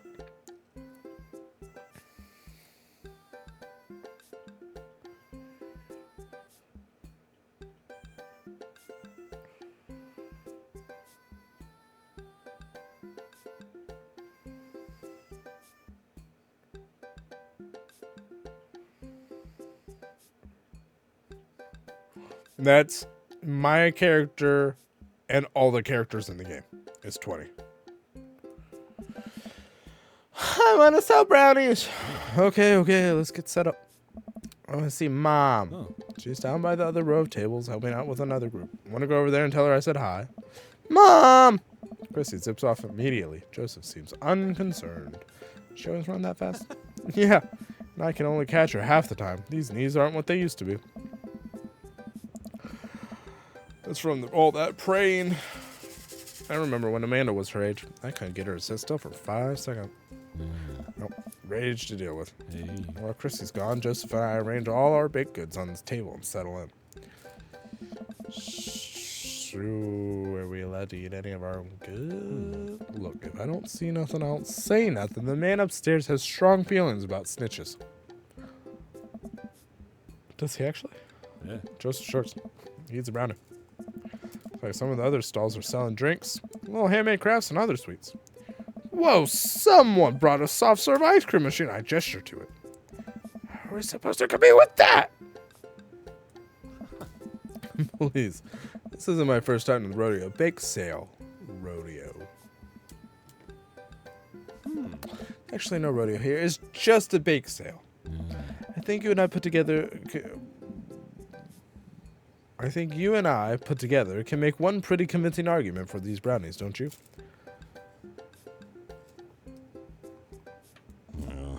I reach for another brownie, stressing my words away. Joseph smacks my hand before I can grab it. Oh. Focus, chicken. He Right. did not like that. It's not long before we have our first customers. Hey, dude. Hey, Matt, Carmencita. Great to see you guys out here. Happy to support a good cause. Plus, you know, as owner and proprietor of the Coffee Spoon, an establishment that specializes in baked goods, I have to scope out the competition. Welcome back, Francois. We're dating Jesus. Joseph leans close to me. Oh. This guy knows his stuff. Stay on your toes. So, what recipe did you use for these brownies? Don't say use the box recipe. Don't say use the box recipe. We use the box recipe. It's just how Nona used to make. Let me tell you a story, Matt. The way they made brownies in the old country. Yeah, that was all thanks to Grandma Noodles. Travelers from far and wide would make the pilgrimage to her sleepy little town simply to be amazed by her masterful use of chocolate. Oh, chocolate. Oh, I remember when I first invented chocolate. All that knowledge, all the experience, it was passed on to me. Sure. Just leans over again to me. Lying is literally one of the 10 things we try not to do.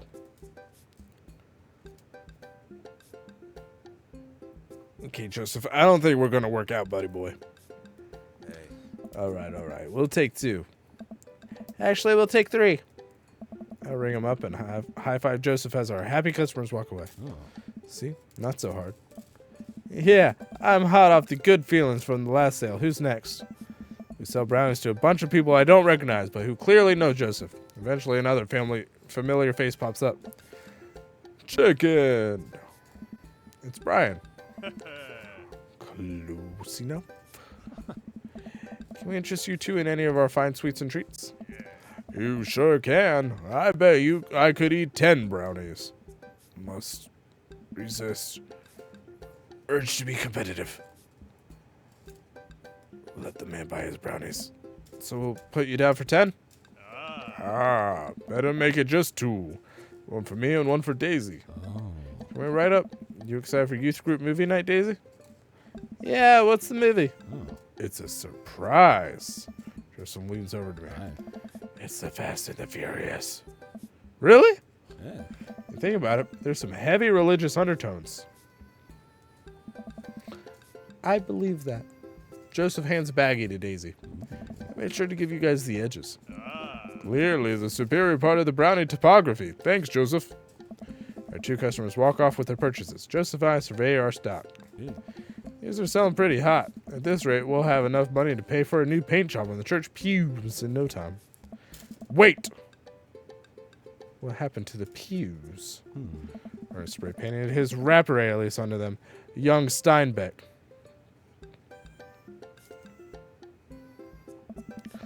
I've gone for a young man and the sea, but I can respect that. Speaking in ministerial terms, Ernest is hard to reach. In father terms, Ernest is kind of a turd. Yeah, cool youth minister seems like a lot of work. Yeah.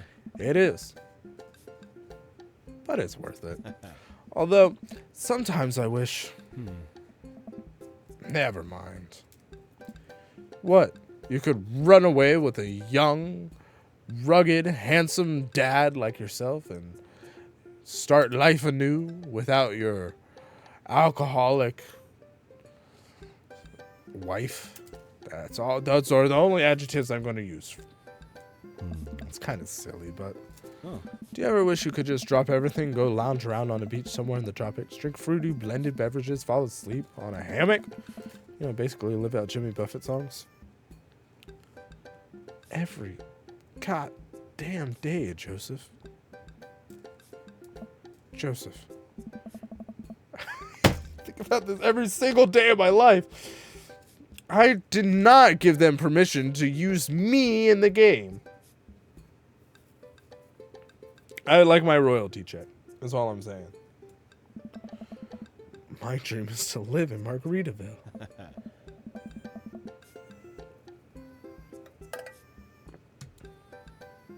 One day, my friend. One day we'll be on island time. Make a couple more sales, some church patrons. Everything seems to be going smoothly. Off in the distance, I spy my old brother Craig. Craig! Hey? He's going to be a hard sell. Craig's a fitness man. I think he comes to these big sales to test himself. See if he has a resolve to refuse processed sugar. Are you sure you're ready for this? We go way back. I got this. Craig jogs up to our table with the briar and hazel in tow. They're each finishing an ice cream cone, so it's unlikely we're going to sell them on brownies, too. Probably won't be able to sell the baby. She's impossible to read. It all comes down to Craig. Hey, bros. Hi, Uncle Joseph. Hi, Amanda's dad. We're selling babies. Yes, Francois. Obviously, that's what you do at the church bake sale. You sell the babies. Would you be interested in one of our delicious homemade brownies? I don't know.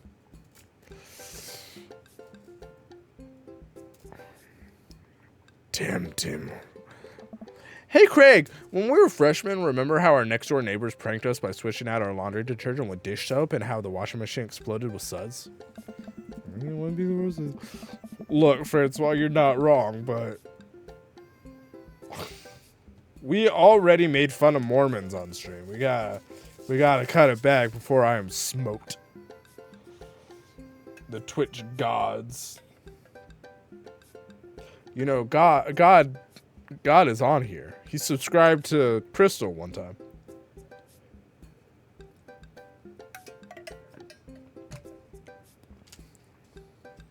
And then we decided to get back at them by baking brownies for them, but sprinkling high-intensity hot sauce in the mix, and then we watched them cry after eating it.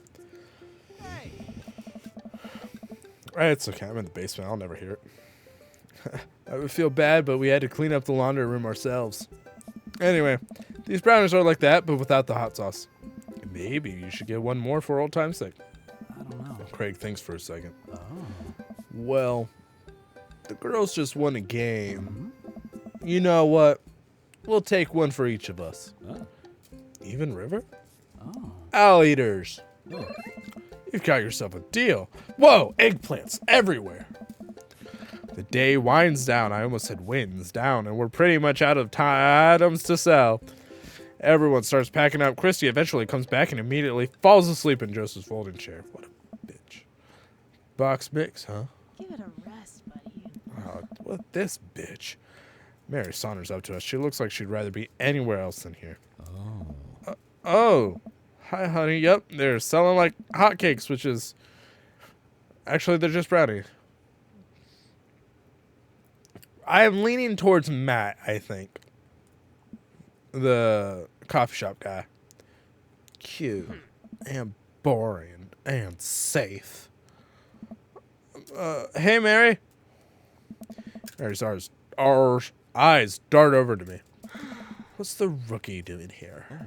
I was just hoping to introduce Chicken to the rest of the community. Ah. Uh-huh. You get a load of this frick show? What? Weird folk is all. Holier than thou types. Don't you think, Chicken? Mary. Let the kid answer the question. Shove a brownie in your mouth so you can't talk. I grab the... Oh, he doesn't like me. I grab the closest brownie and shove it in my mouth and then point to my mouth as a universal cipher. Can't talk, mouthful. Quick thinking, Chicken. This was a keeper, huh? Mary, can we talk about this later? Am I embarrassing you in front of your new friend? Joseph doesn't respond, trying his hardest to keep his cool. Can we please talk about this later? Sure thing, honey bear. Mary turns her attention to me. Hand over the cash. Jesus, I'm not trying to rob you. I'm in charge of the funds here. Hand over the cash we made. It feels like a hefty wad, if I may so myself. Hey. Thanks. She's wearing a ring. I can't tell. His fingers are in a weird spot. Now, give me your wallet. What? Give me your wallet. You think this church is going to fix itself? Oh. Mary. He's still wearing a ring. I can see it. I can see it through the text box. I'm not going to rob you. Now I'm robbing you. Mary. Hey. I'm kidding. Sorry. I'll work on the whole pretending to be happy thing. Mary leans in and whispers to me.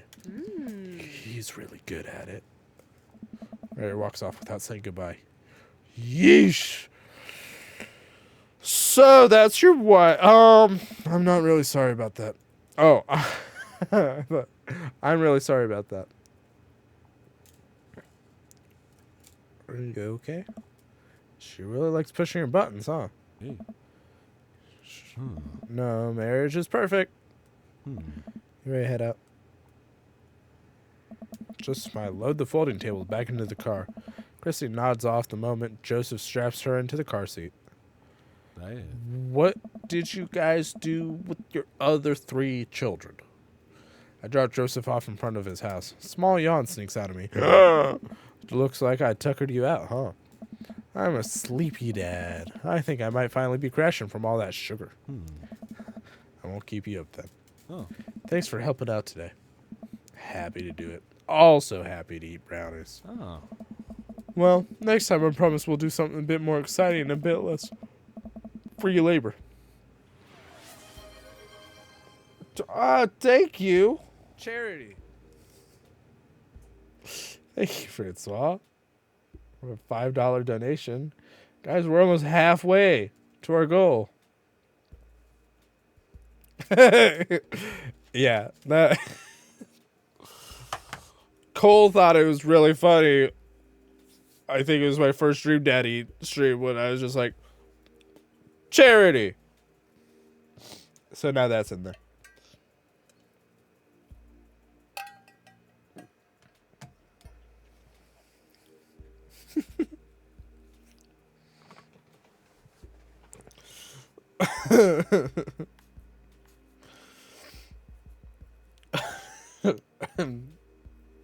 Loopy, guys.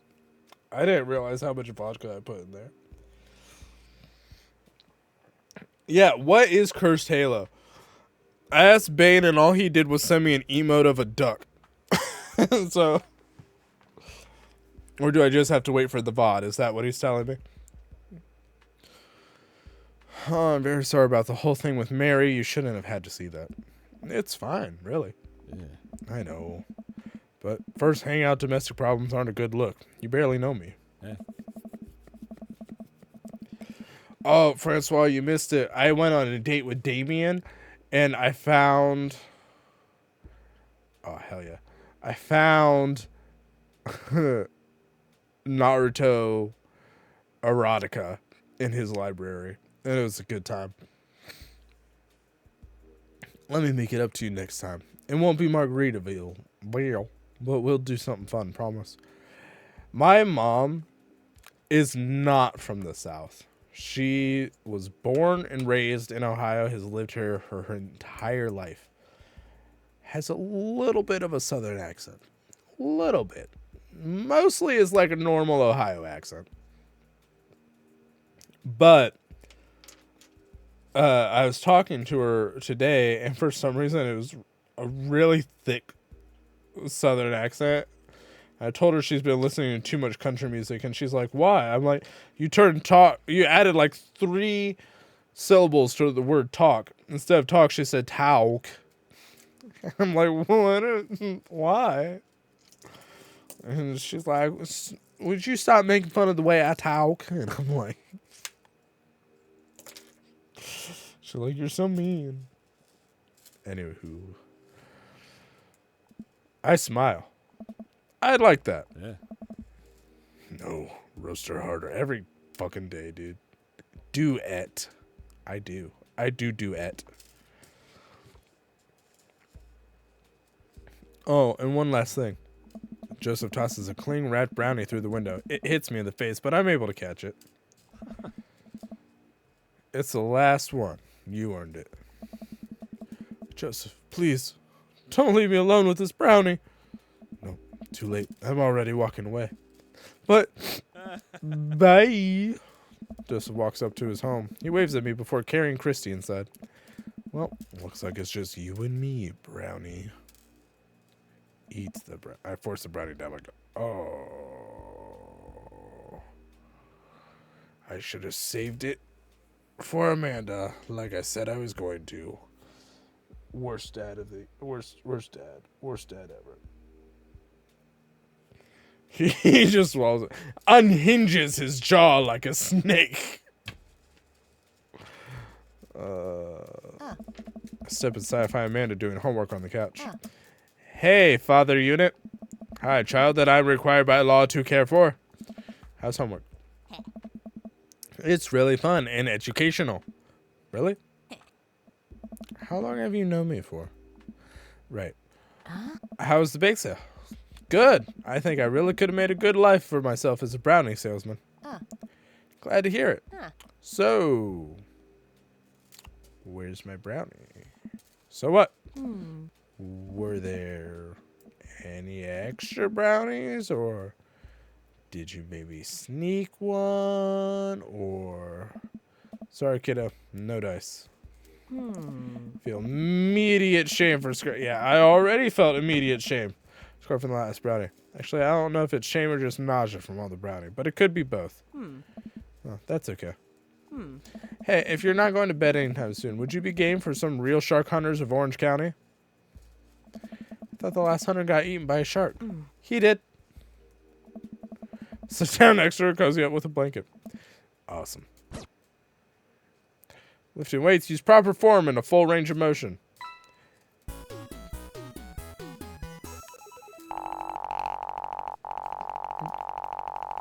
Oh, we found out that it's all staged and it hasn't been the same since.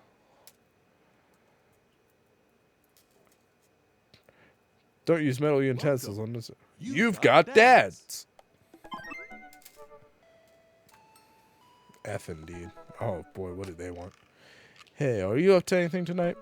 Hugo and I were planning to go to the art walk downtown and were wondering if you would care to accompany us. I would normally write a letter longhand, but I've run out of distressed parchment paper. Whoa, why can I see Damien and Hugo's chat? Am I a hacker? But I don't even have a hacker alias. The feds are gonna bust down my door any minute. I gotta destroy this computer. Just call me BlackWillow69 at AOL.com. Chicken, this is a group chat. Thank God. Do either of you guys know how to destroy a computer? You can run Derek's boot and nuke from a startup flash drive, but once you've done that, it's best to physically destroy the platters together. All together. The Victorians were well versed in information security.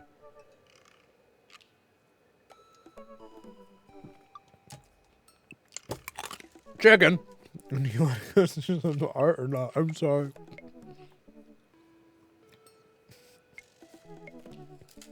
I really didn't mean to just crunch my ice right into the mic. Crunch. No, I really didn't. Dude, that was a ball of ice like this big. Oh, okay. Well, as long as you loved it. It is a little tiny piece. I was... do you want to go see some art or not? Art is good. Let's go see art. See that art. After the art, it'll be bedtime. I put too much... I've said this like 5 times now. I put pet every dog. I've put too much vodka, apparently, in my drink. Grow your own vegetables. It's cheaper. I think.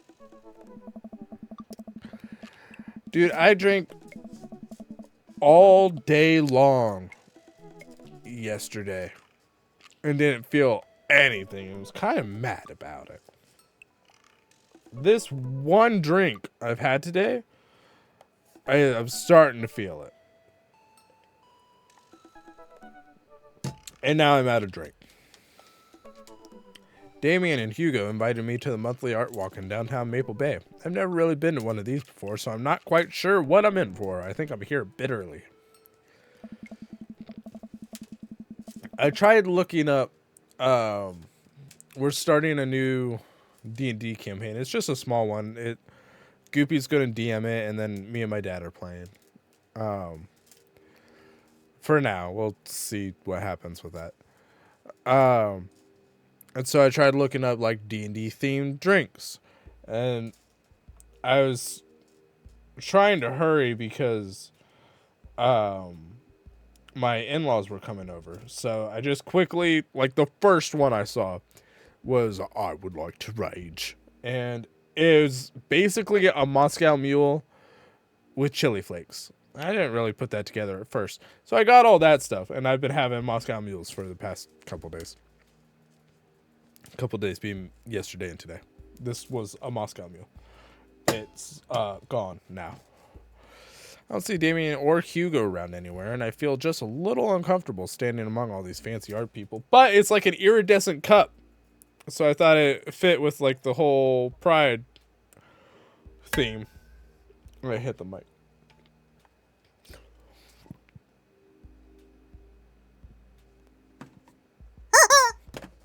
Chicken.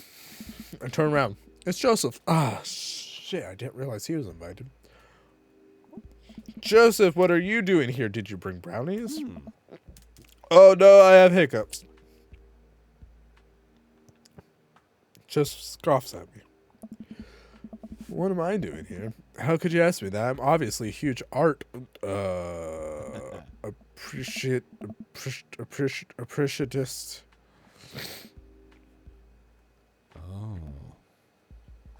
Okay, fine. Damien invited me to this art walk thing. I'm guessing he invited you too? Yup. Admittedly, a little out of my depth here. Thank God. I thought I was going to be the odd one out. Are you allowed to say that? Say what? You know. Out. Oh. Yep. I actually get double points when I say it since I'm a minister. The points get you into heaven. That's how it works.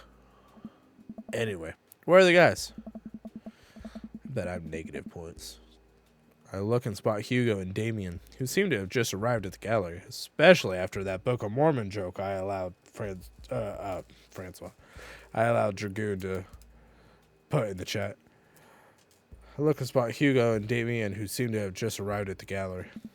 Good eve, good eve, good eve. Evening, friends. Oh.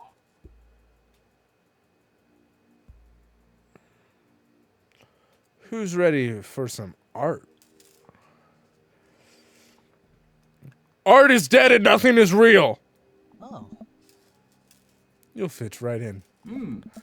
All you have to know is that if you're ever feeling overwhelmed, there's generally always a table that has a free wine and cheese.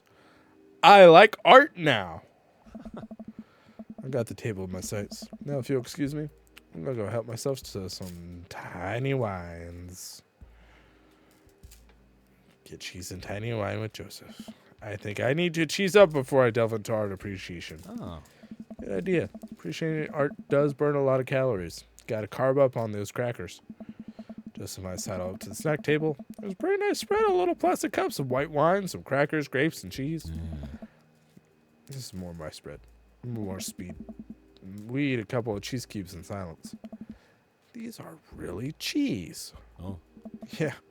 I ain't dinner. I think I could probably just fill up on snacks if I'm sneaky about it. I already ate dinner. I will always have room for cheese. Oh. I'm going in for more crackers. Cover me. Shield Joseph from the small crowd of mild-mannered art people milling around the room. I don't think anyone's paying attention. We should probably get back to Damien and Hugo. Right. Let me just fill this cup with cheese first. For the road. Road cheese? Hey. Best cut.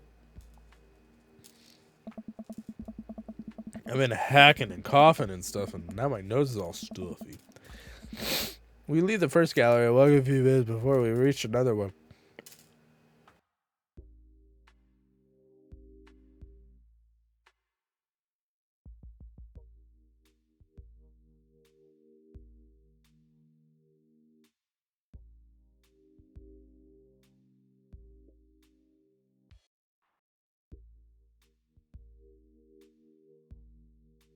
Sorry about that. We leave the gallery's a bit more crowded. Huge paintings of, not even sure, hang on the walls. Oh, jeez. What am I looking at here? This is abstract art. I think the more important question is, what does this art mean to you? Stare at the painting, concentrate as hard as I can on its meaning. It's a butt. It's a metaphor for the. It represents strife. Profound statement on the commonality of the struggle of survival. That's really powerful, Chicken. Care to expound on it? Just kidding. It's a butt. With pleasure. These vivid, simple forms communicate a solemnity that is betrayed by the raw expressiveness of the brushwork, which, in a way, speaks to the essential nature of human experience. The scars left by the passage of time and the turmoil of contemporary life are both contextualized and deepened by the rose-colored echoes of pre-Oedipal consciousness. Slow down there, Chicken. Do us a favor, keep it simple. It's a butt. It's a butt. It's a butt. Everyone stares at the painting. Yeah, that's definitely a butt. While a valid assessment, I can't help feeling your initial judgment may be closer to the artist's intentions. Maybe you're underestimating how much the artist likes butts. You are a servant of the Lord. We're all God's creatures. Even butts. In this piece of the artist's body of work, I'm pretty sure this represents the sense of isolation he feels creating traditional abstract artwork in a field that's rapidly moving toward digitization. Wow, how'd you figure that? That's what it says on the placard. Oh! Oh. Let's look at a few more of these. Walk around the gallery, sampling more of the artist's work. I almost hate to say it, but abstract art has kind of grown on me. It's interesting that the artist chooses not to let their work be defined by... what's the word? Realism? Realism.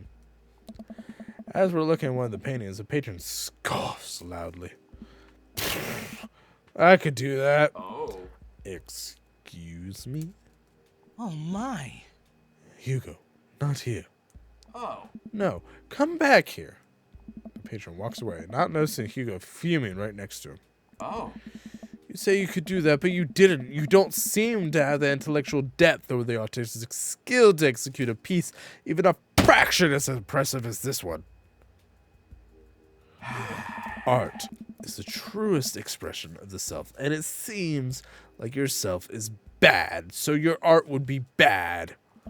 Hugo's insult game isn't the best, but there's no denying his passion. Damien's holding him back at this point. Friend, he's not worth it. Hugo manages to cool down. He smooths his jacket. Sorry, I just love art very much. We know, buddy. I pat Hugo on the shoulder. You know what would ease the mood? Is it cheese? No. Ah. It's wine and cheese. Ah. Cosine. Tangent. Sokatoa. The four of us head over to the wine and cheese table, which thankfully is grounded in realism as actual wine and cheese. Apparently they don't teach Sokatoa anymore. I kind of get it, because when they taught it to us, they're like, the great Indian chief Sokatoa. And it's like, there's a lot of things wrong with that sentence that you just said.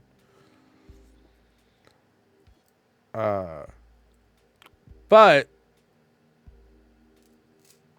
I'll probably be teaching my kids Sokatoa, because like, it makes so much sense. So, sine, opposite, hypotenuse. Ka is cosine adjacent hypotenuse. Toa, tangent, opposite, adjacent. Just makes sense. Look, stop changing math, okay? Math is hard. Four of us head over to the wine and cheese table, which thankfully is grounded in realism as actual wine and cheese. I already read that. We got one last stop on the tour. You lot feeling up for it? Is it gonna be any weirder than this art?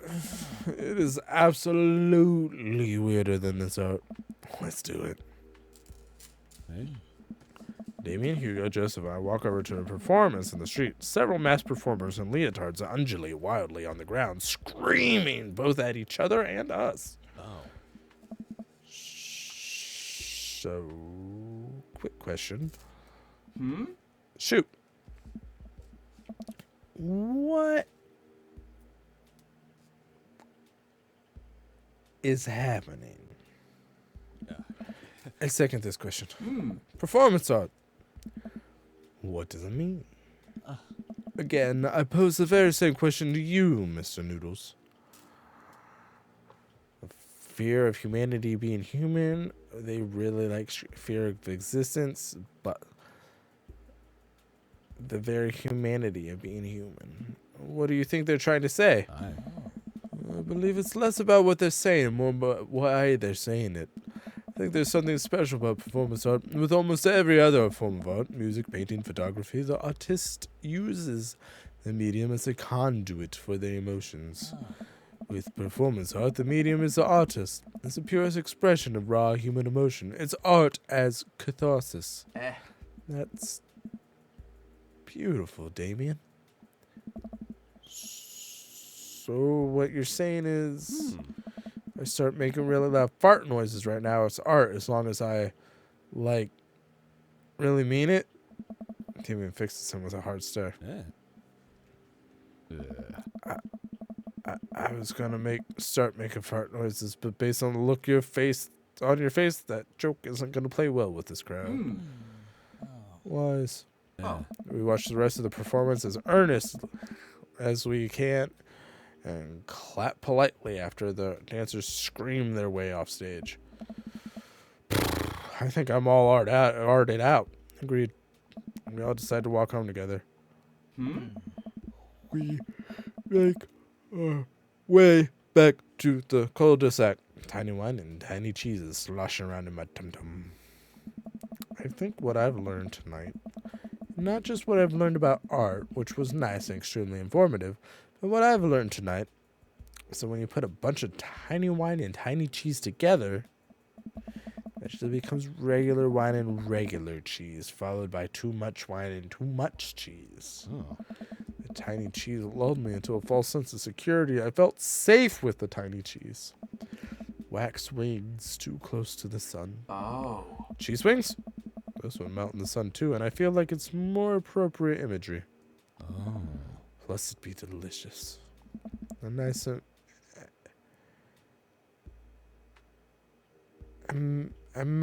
menthaler,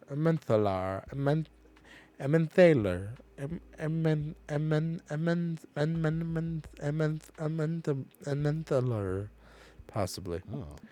Hey, if you guys were painters, what would you paint? Huh. I actually dabble in oils. I mostly paint landscapes. Not very good, but it's a nice way to pass the time. Oh. I think I would focus on personal portraits of people in unique professions, like, for example, luchadors. Oh. I think I'd paint boats, seascapes, maybe some lighthouses. Mostly boats. Really? Ah. Yeah, I'm surprised you're choosing boats in favor of a long history of religious imagery and artwork. Oh. What? Boats are cool. Oh. What about you, chicken?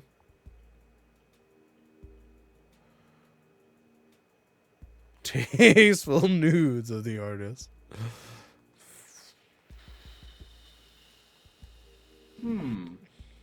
Art is money-making business. I know what's sus.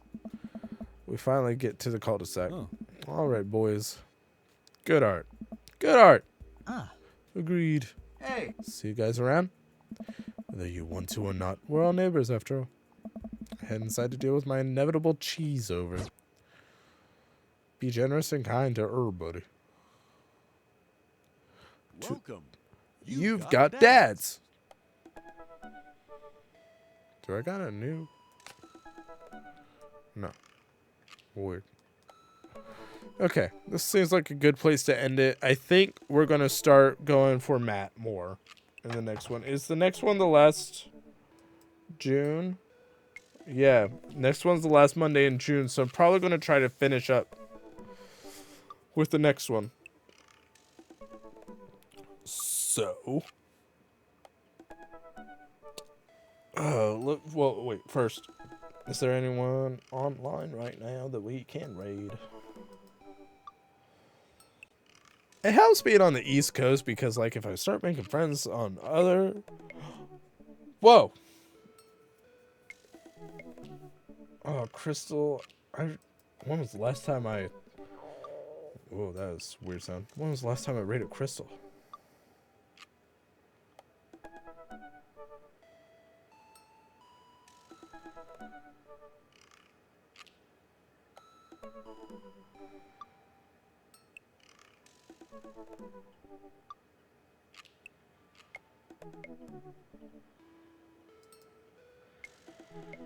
Okay.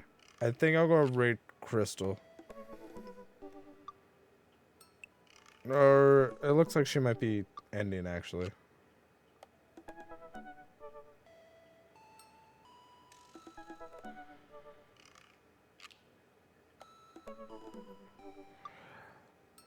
Screw it. We can do it quick, right?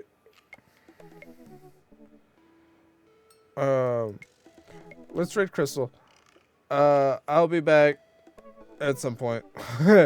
Please enjoy the rest of your day and or night. Please remember to be kind to one another. I will see you all in the next one. Until then, bye-bye.